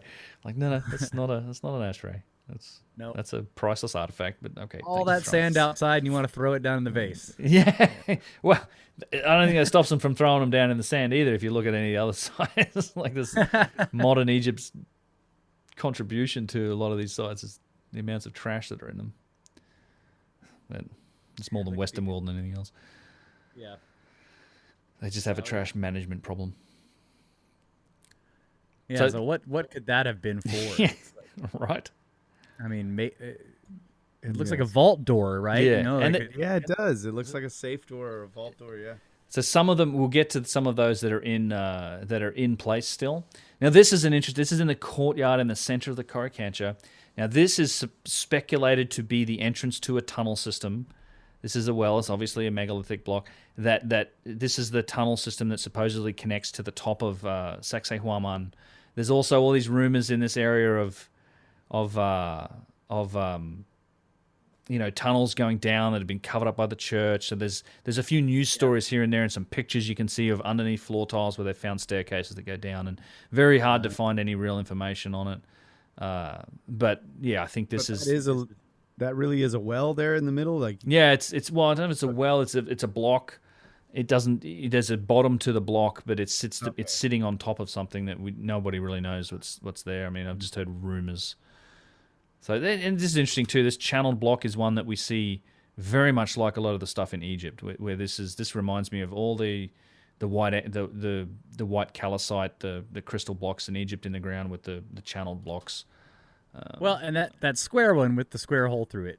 Yep. You know, that's like the hardest possible way to make that. Yes. You know, you could just get 4 bricks and stick them together instead of cutting a hole all the way through a square block. Right, this one here, yeah, right. Yeah. Yes, this is a collection very of yeah, parts. pieces and parts that some machine. And we'll get. Let me look at you guys can't see this bit, but I'm just looking ahead. Okay, those parts right there. Those look like the I can't tell if they are, but are those the key locking cuts on that the block? keystone cuts. Yes, over keystone there. cuts. Yeah, there are keystones cuts here. We see those at Ollantaytambo also, and I think we did probably if we look through that footage, they were also at Ollantaytambo. Okay, This is kind of looking at the back of the Coricancha. Again, very much reconstructed from leftover blocks, and people have put them in patterns. And this whole courtyard was likely all megalithic at one point. This is all rebuilt, all modern, and just constructed. And this is the wall. Some of the internal structure, you can see kind of the layout of the place. They built the rest of the church kind of around and inside a lot of the megalithic foundations. Yeah. Yeah, more nubs. Yep. That's It's amazing that the Spanish didn't try to knock those off there if they were plastering that wall. Why wouldn't they have? It's probably hard work. I mean, they did destroy a lot of it. In fact, we'll see some evidence for that in a minute here. And it's one of my favorite little bits. There's a couple of things to note when we get around here. Some of the complexity of some of the larger blocks, because there's a section of this at the back that's much bigger than this in terms of the block size. And I think this might be it here. So what as we go around, one thing I want you to look at is the horizontal join line here. I think this is it. Okay. And it's this one block that is multi-dimensional. It's like it goes around the corner all the way around without any vertical join. So it's this one huge block that has been shaped to fit everything around it. So I think I start with this line and I kind of follow this one line around with no vertical joins. So there's no it's not made of multiple blocks. This is all one single block, the thing on top. Yeah. Yeah, and it just keeps going around. Wow. And around on the inside, and then turns that corner and then goes up. And that's the...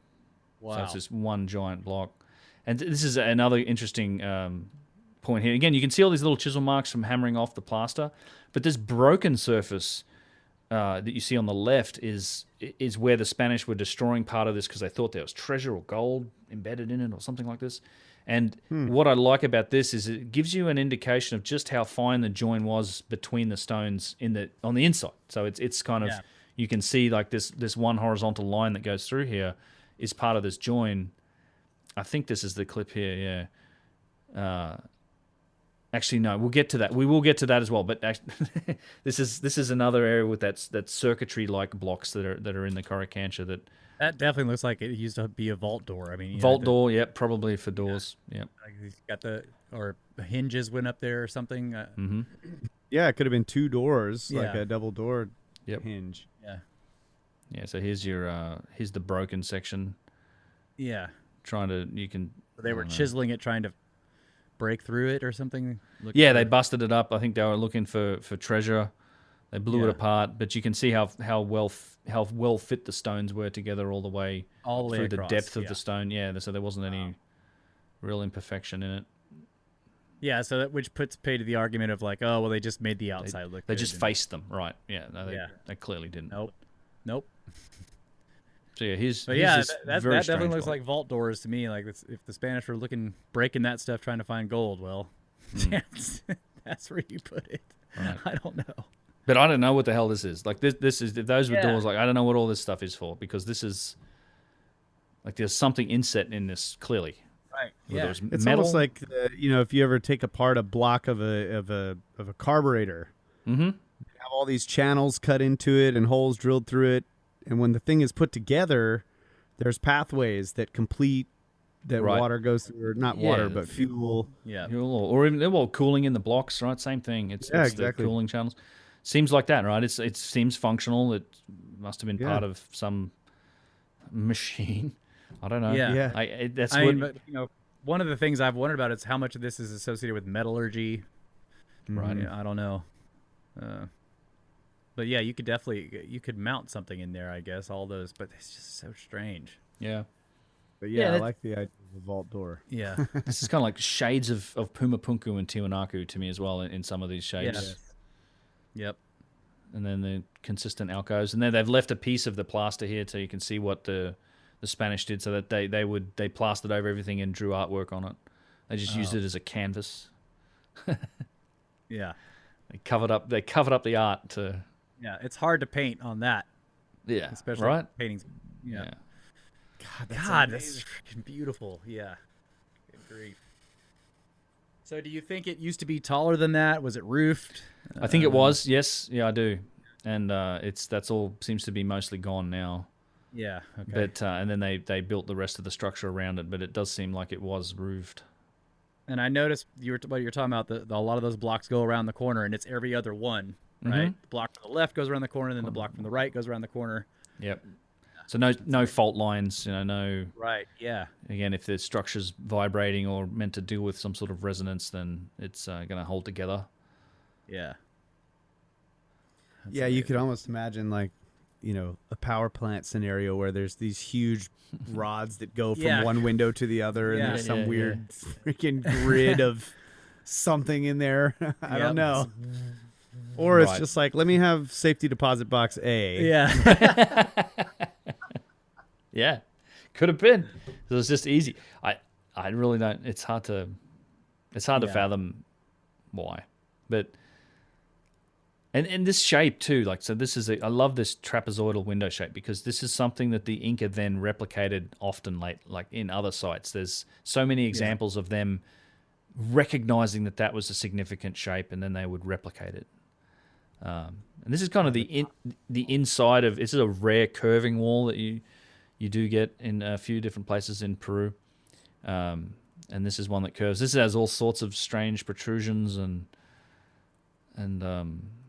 it's obviously this is like second floor. We're up here. Yep, upstairs, outside. Same elevation as the other work that we were just seeing, but it's up off the street. There's a picture that I showed in the other swapcast of the outside wall, the curving wall. This is on the inside of that. Okay, I remember that. Yeah. God, look at that is strange. Right, and these are definitely shaped nubs too. Now we're not just the round, sort of irregular ones. These are very regular. Yeah, I wonder if they were all like that originally. I don't know. That one's been shaved off. Look at that. Yeah. Wow. And damage. So whether this was Spanish or other, somebody's attacked it with, or something's happened to it. Yeah, see, that looked like one of those trapezoidal window type alcoves that you just passed. It would have been a just big the one. bottom part of it. Yeah.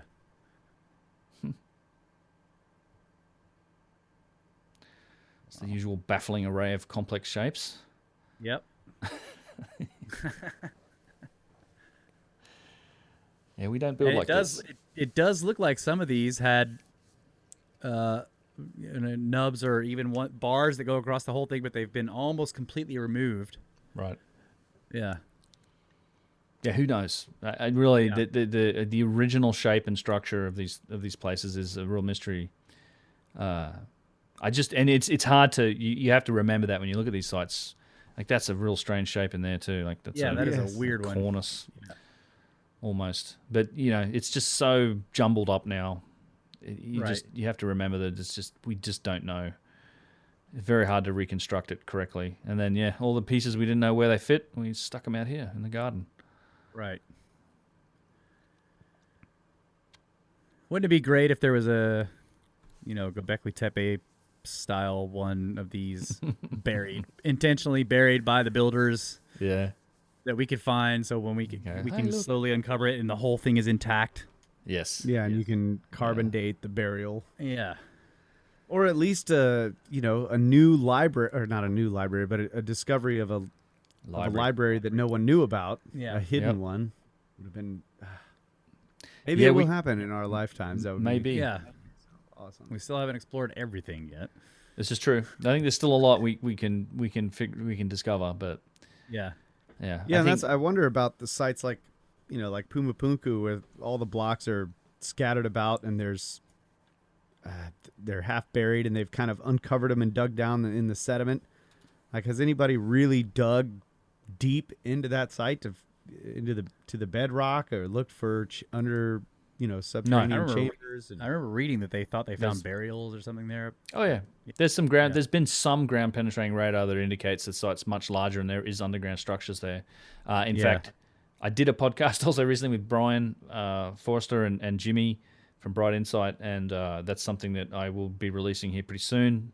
It's after the Hugh Newman one, and I need to get out. And then he talked about that there has been some work done there that they've sort of confirmed that there are underground structures. But as far as we know, no one's really dug it up. That there's just something's. I've also heard the other side of that, which is the anecdotal, I guess, indigenous rumors of that stuff from people that live on that site. Like one of our guides in Bolivia has a house that's literally across the fence from the backside of Tiwanaku, and you look at her. She's got this guest house that's shaped like a Chicana Inca cross. Beautiful place.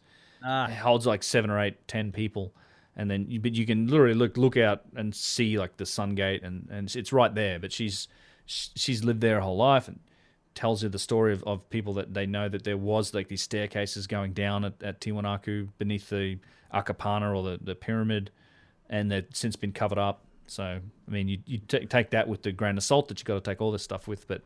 We've now got some confirmation that Brian was telling me that they have found evidence for that, but no one's excavated it yet, and I suspect there's a lot more to find at that site in particular, and that'd be a good subject for one of these in the future too, because I've got a ton of footage from. I've been there a bunch. It's spent like 4 or 5 days at Tiwanaku and Pumapunku. Awesome. Wonderful site. We should do one, and we should take a break. All right, one more segment after that, and we'll get to the Temple of the Moon. Yep. And we are back. Uncharted Snakes Swapcast. And this is the final segment. And we are going to get to look at some of the interesting stuff of the Temple of the Moon. And, yes. So what is this we're looking at here? I see it's roped off. Or it is. Barbed wired off. Yeah. It's kind of at the... So Temple of the Moon, first of all, is one of those sites around Cusco. So it's also one of the sites that isn't included in the overall sort of, the Puma and the Puma head is Sacsayhuaman and Cusco's the body. There's many other sites around Cusco that are megalithic that aren't part of that motif, and this is one of them. In fact, if you go up in the hills around Cusco, this stuff's everywhere. And this is one of the areas, and this is kind of where the bus parks, and you walk past these two little stones here, and it's a good example of some of the real ancient-looking Hanan Pacha, almost as if the stone was flowing at some point or something, or it just looks tremendously eroded and worked. And this is on the approach to where you then walk over to the Temple of the Moon, which we'll get to. But yeah, this is just, again, some really mysterious stonework that's happened here. These steps that are all then super heavily eroded. Yeah. And that's just bedrock jutting up there? I think so, yeah. It's similar to the hill behind. That looks like limestone. Yeah. may well be. That looks. We have rock here that looks just like that. Like that. Yeah. The porous nature, and then there's got that Yeah. the erosion in it. Yeah. And I was pointing out before we started that the one in the back there, the one that's got what looks like a chair, it seems like it broke off. That square Something was snapped probably off it. taller. Yeah. So that rock that we're walking towards, that's the Temple of the Moon Okay. over there, and then we sort of skip forward a bit. This is a sprawling area, and then you have a ton of that type of stuff here, and then these caves that are inside. Again, really short clips, and I think this is actually up on top, above the caves, but just Yes, all. there's a cave under here, and it actually connects I'll up with just it. mute that because Oh it's. yeah, This is standing up on top of. There's all these caves beneath us. We're on top of the Temple of the Moon area, but again, all of this is the bedrock, and it's just seems to be a lot of work stone, and it's cut and just very ancient looking. And this is also all these hills in the background. Same thing. You see this in a lot of places. It was So whatever. is this limestone? I think so. Yeah. Yeah, you can see the what looks like the layering right there in the rock, and then of course the wear. The sedimentary erosion. nature. Yeah. Yeah, looks familiar. There's like Russ said, there's a lot of formations around here that look like that, without the giant stair stepping cut into. Yeah, without the big cuts. Without somebody obviously having done something to it. Yeah, somebody waving a shamir around. Yeah, just wafting it around. That's right. Having fun. Yeah, that is something that I need to do a lot more research into, the whole shamir. Yeah, all the legends of stone cutting tools are fascinating, but the shamir is a good one. Yeah, and there's an interesting one that's because most of the legends are concerned with the Jewish tradition, the legends of the Jews and such. But then there is a very similar one that is South American, and it has the same sort of symbolism involved. It's a bird is involved, and there's if there's a hole cut into the rock or something, and the bird nests in there. And then if you cover it with a hard stone or mud or brick or whatever, the bird will go and can't get to its young. The bird will go and fetch some plant, Right. leaves of some plant, and then bring it back and rub it on the stone and break through the stone somehow. It's like a red paste or something. Is that what it was? Is it a red It's color like to that or something red like that? flower, red flowering red- plant or something. Right. And I think who was the guy that the researcher that went down there that was studying all this stuff? But the surveyor guy? How about? Yeah, and he talked about an amphora or something that was full of some liquid that when they found it, and it Yeah, he was looking for the lost city of Z. Is that Yeah, the guy yeah. you're talking about? Yeah, I can't think of his name. yeah. Um, Now I'm thinking of Petrie, but that's not yeah, I Petrie. know. I was doing the same thing. No, it was the British. There's a movie. about it, surveyor. I think, right? Yeah. Yeah.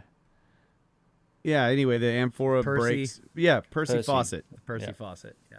The amphora breaks or something, and the liquid came out, and it just turned the stone that the floor into soft stone, the soft clay, basically.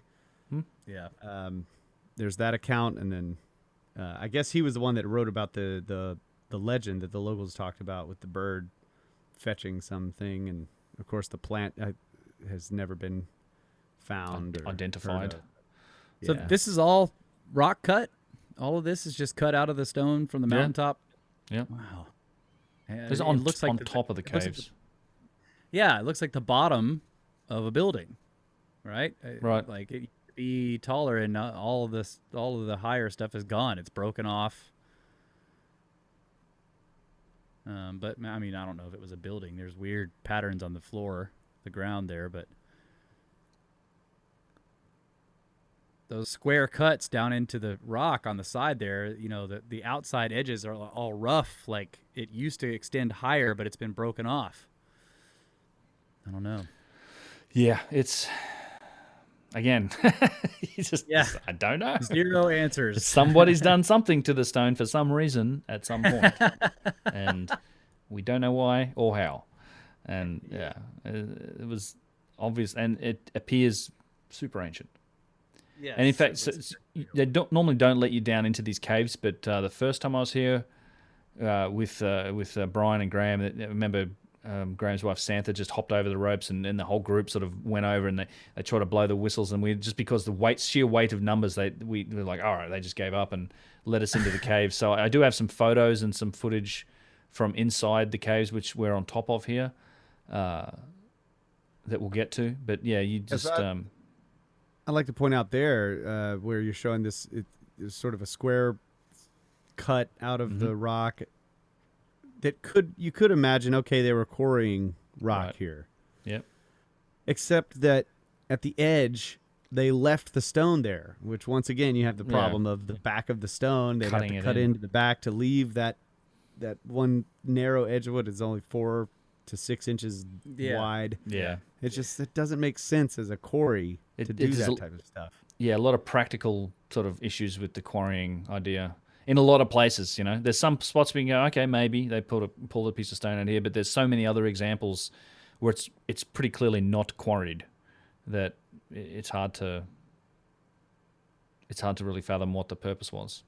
And also, none of that rock looks very good for building materials. So it's got so many cuts and cracks, and it's very porous, and you can tell it's low quality. Like a quarry.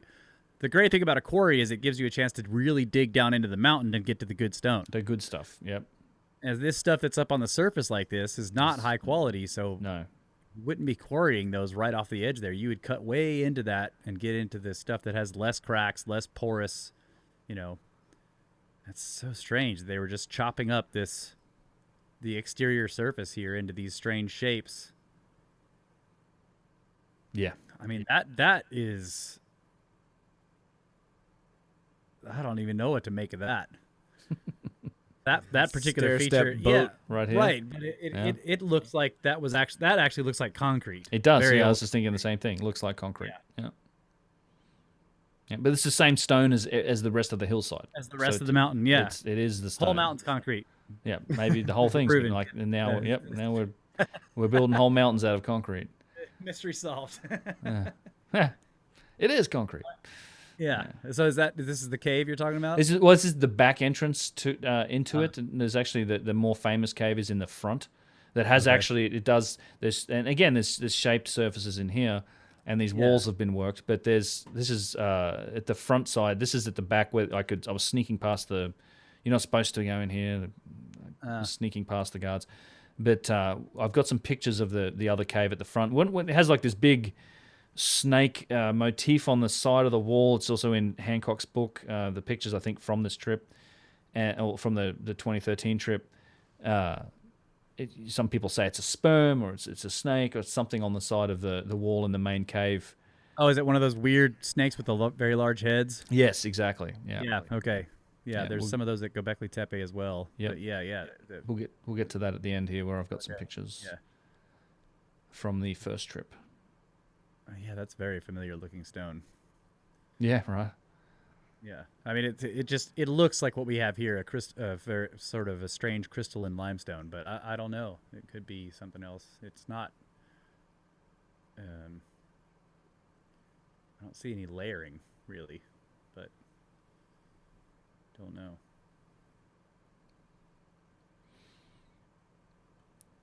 Yeah, and then it splits through. There's a bunch of different caves here.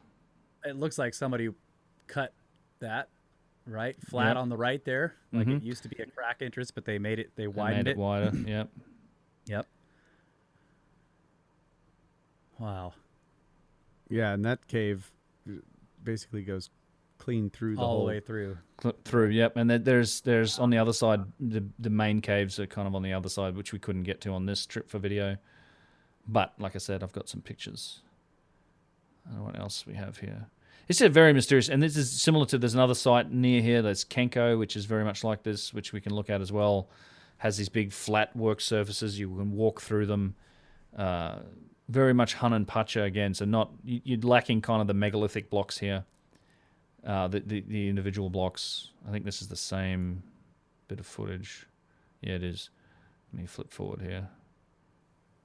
It's actually really funny. I was here at one point, and this trail, the first trip, it was just a good story. I remember these. We were sort of looking at this in awe, and all of a sudden, these couple of like guys on mountain bikes just come whizzing through here, like using the site and kind of running over with a mountain bike. That's just. I just thought it was cool that the people are still using it, even if it, just they're riding mountain bikes through here or whatever. But I was just, that's kind of cool. And then so again, more of the same, right? There's lots of these stepped shapes. Yeah, look at that. And this is on the front side now, again, I believe, and then you have all the Inca, what probably were dwellings and more established structures next to it at some point.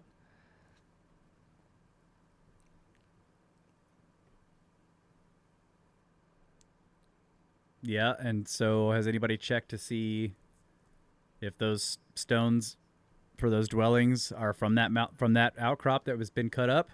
Not sure. Not sure. Yeah. Not sure. I suspect that's local stone, so it's probably the local either andesite or limestone from this area. And then this site just extends out further and further. There's much more of this. Like it's all, again, worked surfaces, and there's some circular depressions in here. There's just lots of what they call these Inca thrones, which are those typical step-sided cuts. And it's all jumbled up. Yeah, that.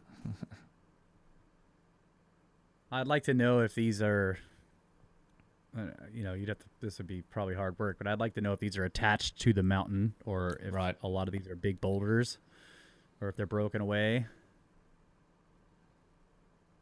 But yeah, up there was some blocks. Those were very square. Yep. There were a couple blocks. Yeah. Yeah, very mysterious site. There's another Zone X is another one that's up here next to Kenko. That's not even, I think, even an acknowledged archaeological. I mean, it's not just a regular, but it's an area that the locals call Zone X, which is more of this.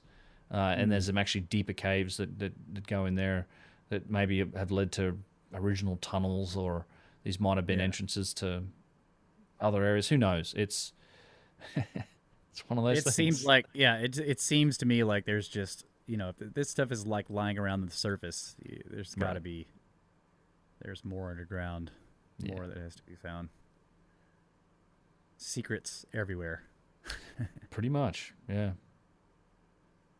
Yeah, so now that's really interesting how the Inca throne here, this stair step looking chair cut into the rock, is directly across from this flattened wall. Mm-hmm. Almost like I don't know. I mean, if you imagine someone sitting there, they're looking at a giant flat wall of stone. Yeah. The other thing I wonder is, we're talking about they were watching Sacrifice Ball. They had their flat screen right there. Maybe, yeah. That's where they hang. They hung the screen.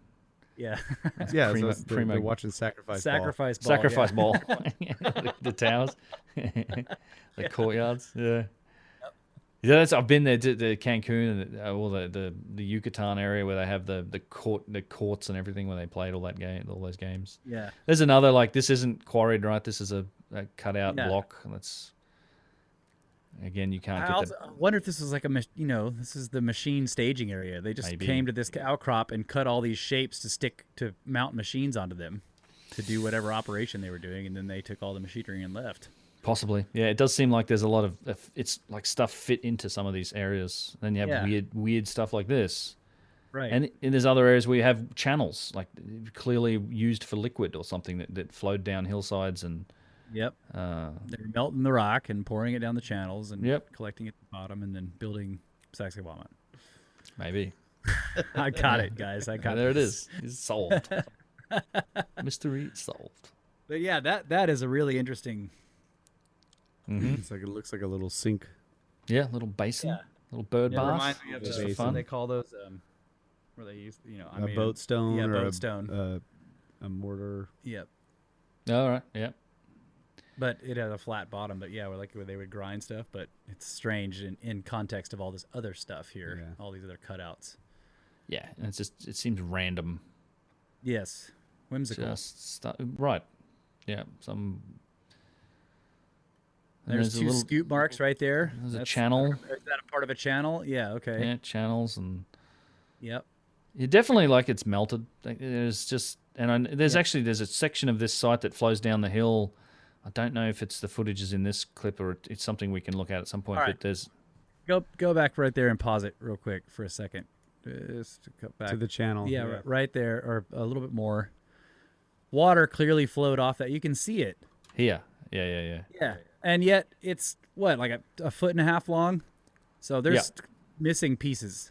Yes. Yeah. This is discolored. How would the water flow off that channel? Right. Without the source behind it. Yeah, you're right. You're absolutely right. So there's something is missing, or that rock is cracked since it used to be, I don't know, Part of the original. right? Yeah. Yep. Yeah, you're right. Definitely discolored. Yeah. Yeah, something happened. Like it's just. Yeah. And this didn't happen between, the time of the Inca civilization. Like this is. Right. This stuff hasn't moved. This didn't happen in the 1400s or something. Right. Right. Yeah. Wow. Yeah, everywhere you look in these places, it's just baffling. Yeah. I wonder if the stone didn't used to be that damaged. Yeah, like if it was an uplift or something. Yeah, right. And same thing, Sacsayhuaman, the big blocks that they've been moved, big chunks have fallen off and rolled around, and Yep. this has all been disrupted. And I just got to say that it's the same thing at Kenko, many other places, and then it was recognized as significant by the Inca. That's why they typically build around it. Or they would preserve it. And you can just wander in these areas for hours and keep finding little spots like this. Yeah, it's. I don't know. Let me see what else we got here. I'm still imagining that we're looking at the bottoms of just the bottom part of something that was much higher, much taller. Yeah. It's all broken off somehow, sheared off. I mean, and then the rock is damaged, but that rock looks pretty good right there. Right. Part of that. Yeah, and it's the erosion that even on these surfaces that seem to have been worked, I don't have any other explanation for it, than worked, and then erosion. And there's a significant erosion, at least to my eye. Yeah, it's acid rain with a pH of 1. There you go. Yeah, that'll do it. Yep. Enough time. Especially to the limestone. I wonder what it would look like if you could clear out all that grass and soil that's caught up in all that stuff. Right. Yeah, there's some more of these very odd channels. See that? Some of that looks like fossils, maybe. Yeah, that might be natural. I don't know. It's hard to tell with the video, but that's a snake or something. Yeah, There's another I see snake. it. Yep. Yeah. Yeah.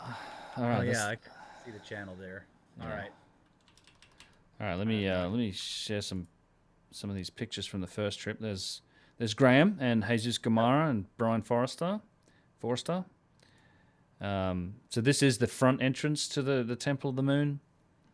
This is the main entrance, and we sort of hopped over and went in. So this is entering into the cave, and this here on the left is what they would call this snake that's on here. And I've got a couple better shots from the outside of it that show it, and a couple blurry shots from the inside. Unfortunately, it was just the lighting didn't work out. I didn't take great pictures, but this is what they call this an altar, a sacrificial altar, of course.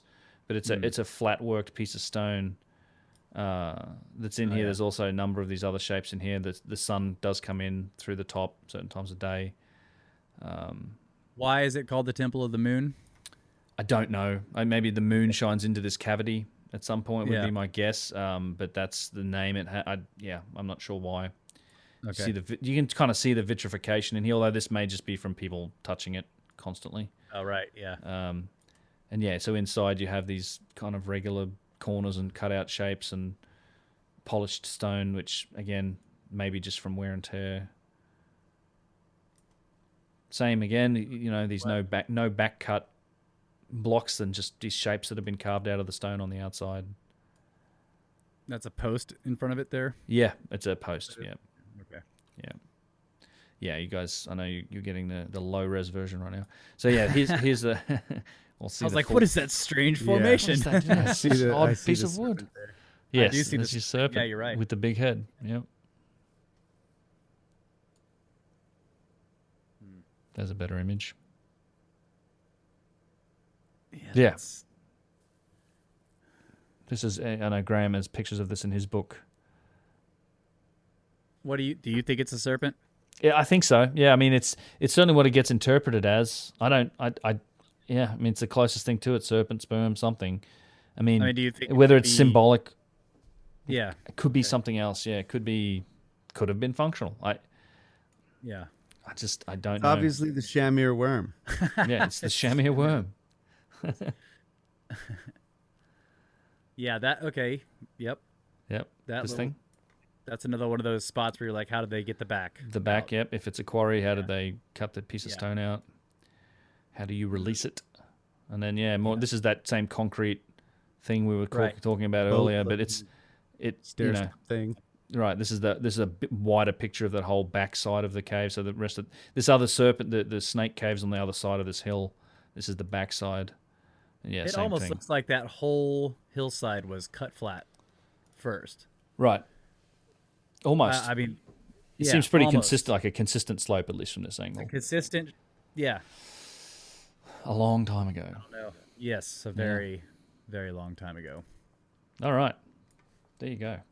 Man, I'm at the end. Fantastic stuff, yeah. Yeah.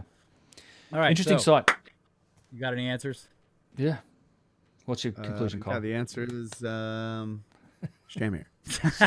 Show me. And I don't know. I have no idea, but it's so. One thing I love about this whole area is the utter beauty of these of the stonework, the workmanship, it's just incredible.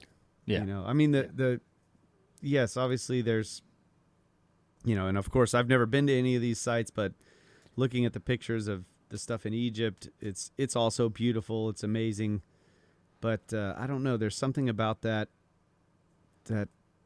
just very pillowy stonework in the walls, and I don't know. I think Ben calls it cellular. Yeah. It's very organic. Yeah.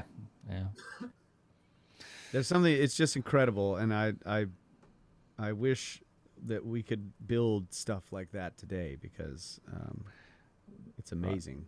Yeah, we don't do it that way anymore. No. So I'd love to try, but there's something inspiring about it. It's just so awesome. Yeah, you feel that. I mean, when you see it, that's when you have some appreciation for what it must have taken to do it like that. And it's one of those things too. It's not like you make it up as you go along. There's must have been some plan behind it, and that's the baffling part, really. Like, what was the plan? What was the idea? What was the function? What was the reason, if not function? But yeah, I don't. It just makes me want to go back down there again, which hopefully I'll get the chance to do pretty soon. But yeah, absolutely. Yeah, and you're right. There is when you're kind of looking at it, it looks like there isn't a plan. But the more you look at it, the more you realize that the whole thing is planned. It's very meticulously planned out. Yep. And you start to see patterns that emerge that show you that they meant to do that, and a lot of times they do it over and over and over again. Like the little lips at the ends where the lines aren't quite straight. Mm-hmm. The joins and the blocks at the Coricancha. Yep, the little bumps. Yeah, the little bump going across, which makes it way harder to do. Yeah, especially if they had to do that all the way across the top of every block. Because it's not just the edge there, but that lip has to be cut into the entire top of the block. Yeah. It's not only that, but the entire face of every rock is worked in such a way that they all have very distinct shapes just on the face of the stone, but they blend together so well, and it's just breathtakingly beautiful. I love it. Yeah. There's just nothing like it, but it is again it seems like this is the same technology utilized in Egypt, because you see the nubs in some cases much less pronounced there in Egypt, but Yeah, like They're the there. granite casing stones around the bottom of the third pyramid is. Yep, Mankara. That Yeah, looks that's just the like one. It looks just like a lot of the stuff here in South America. So Yeah, the lids to those this Serapeum box, like the one that's shoved in the corner, has those huge. I mean, it Yeah. looks the same. yeah, yeah. So that's another fascinating part of it. And I mean, even the Inca work, like we had pointed out, some of their work is just really fine, and the fact that they were doing what they were doing at the same time as the Gothic cathedral building period is Yeah, in Europe. Yeah. yeah, is very interesting It's too, remarkable. because and again that it was happening here. Yeah, the in Pueblo culture Americas. used Same sort of local thing. stone and adobe. Yep. To build And the they would structures. build amazing structures. Amazing Here. things like 4-story buildings, Very- inset into cliff walls. Yep. Yeah. Very interesting geometrical shapes in their, the kivas that is repeated over and over again. And inside the kivas, they have those same tapered, I think in the kivas, they're protrusions, but it's the same sort of, tapered trapezoid Yep. in the kivas. And so I love looking at it because it's just, again, it's like you see time and time again that this is all connected in some way. Yep. And I want to discover it. I want to know how it was connected. So it's Well great. said. It's a perfect mystery. Yeah, I agree, and we'll get the chance to look at more of them. We have plenty more sites. I think for the next one should be interesting. I think that the next one of these we can do. I think Karnak Temple and Luxor Temple, Yes. which would be Looking great. forward to And that. we'll pivot back to Egypt, take a look at some of that stuff because I made a lot of I saw a lot of stuff that I didn't know about on the recent trip. I've got a lot of footage of that. And like I said, we'll have somebody else, I think, with us that was on that trip. It should be a good chat as well. So All right. good stuff, guys. Yeah. Yeah. Kyle's trying to find a Kiva picture here to show you, I think. Oh, yeah. Let's see. Yeah, Pull it here. throw us up. Yeah, Okay, so they're not Okay. tapered. Okay. I had to double check myself here. Let's see if I can. This is kind of like,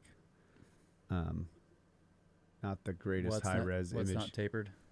I was thinking of these. This is a bad image, but I'm going to share it just for just to be fast. Yep. This is the inside of one of the kivas, but I was thinking of these things. Let me Well, try that and make maybe that is work. tapered. I don't know. It's I hard was to tell. thinking of these. I was remembering these But being. remember, these are also rebuilt. Most of them are That's true. reconstructed.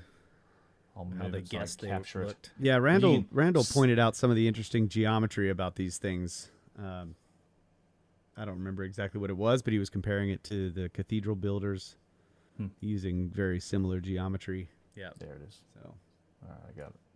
Oh yeah, yeah, it's not a very high res image. So it's fine. Actually, send you're it to send it to me, and I'll throw it into the video after the show. okay. Yeah. But you're seeing it here, but I'll throw it into the video.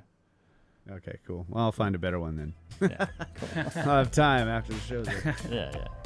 Yeah, man, it's just it's been fascinating going through all this stuff with you. So again, Yeah. thank you very much. Yep. All right, thanks, guys. Very honored to do this with you, man. It's awesome. Yeah, man. No, well, I like doing it. As I said, it takes me a long time to make the videos that I do in the style that I do, I guess. And so this is a good opportunity to talk about these sites casually and just share a lot of the footage and give people a closer look at it, at a lot of these sites, because I've got a lot of footage and I'm not sure all of it's ever going to make it into the video. So it's a good way to share this data. So yeah, look forward to doing several more. So Excellent. All right. All right, man. Thanks very much. cheers. Yeah. Later, guys. Next time. Bye. Good night.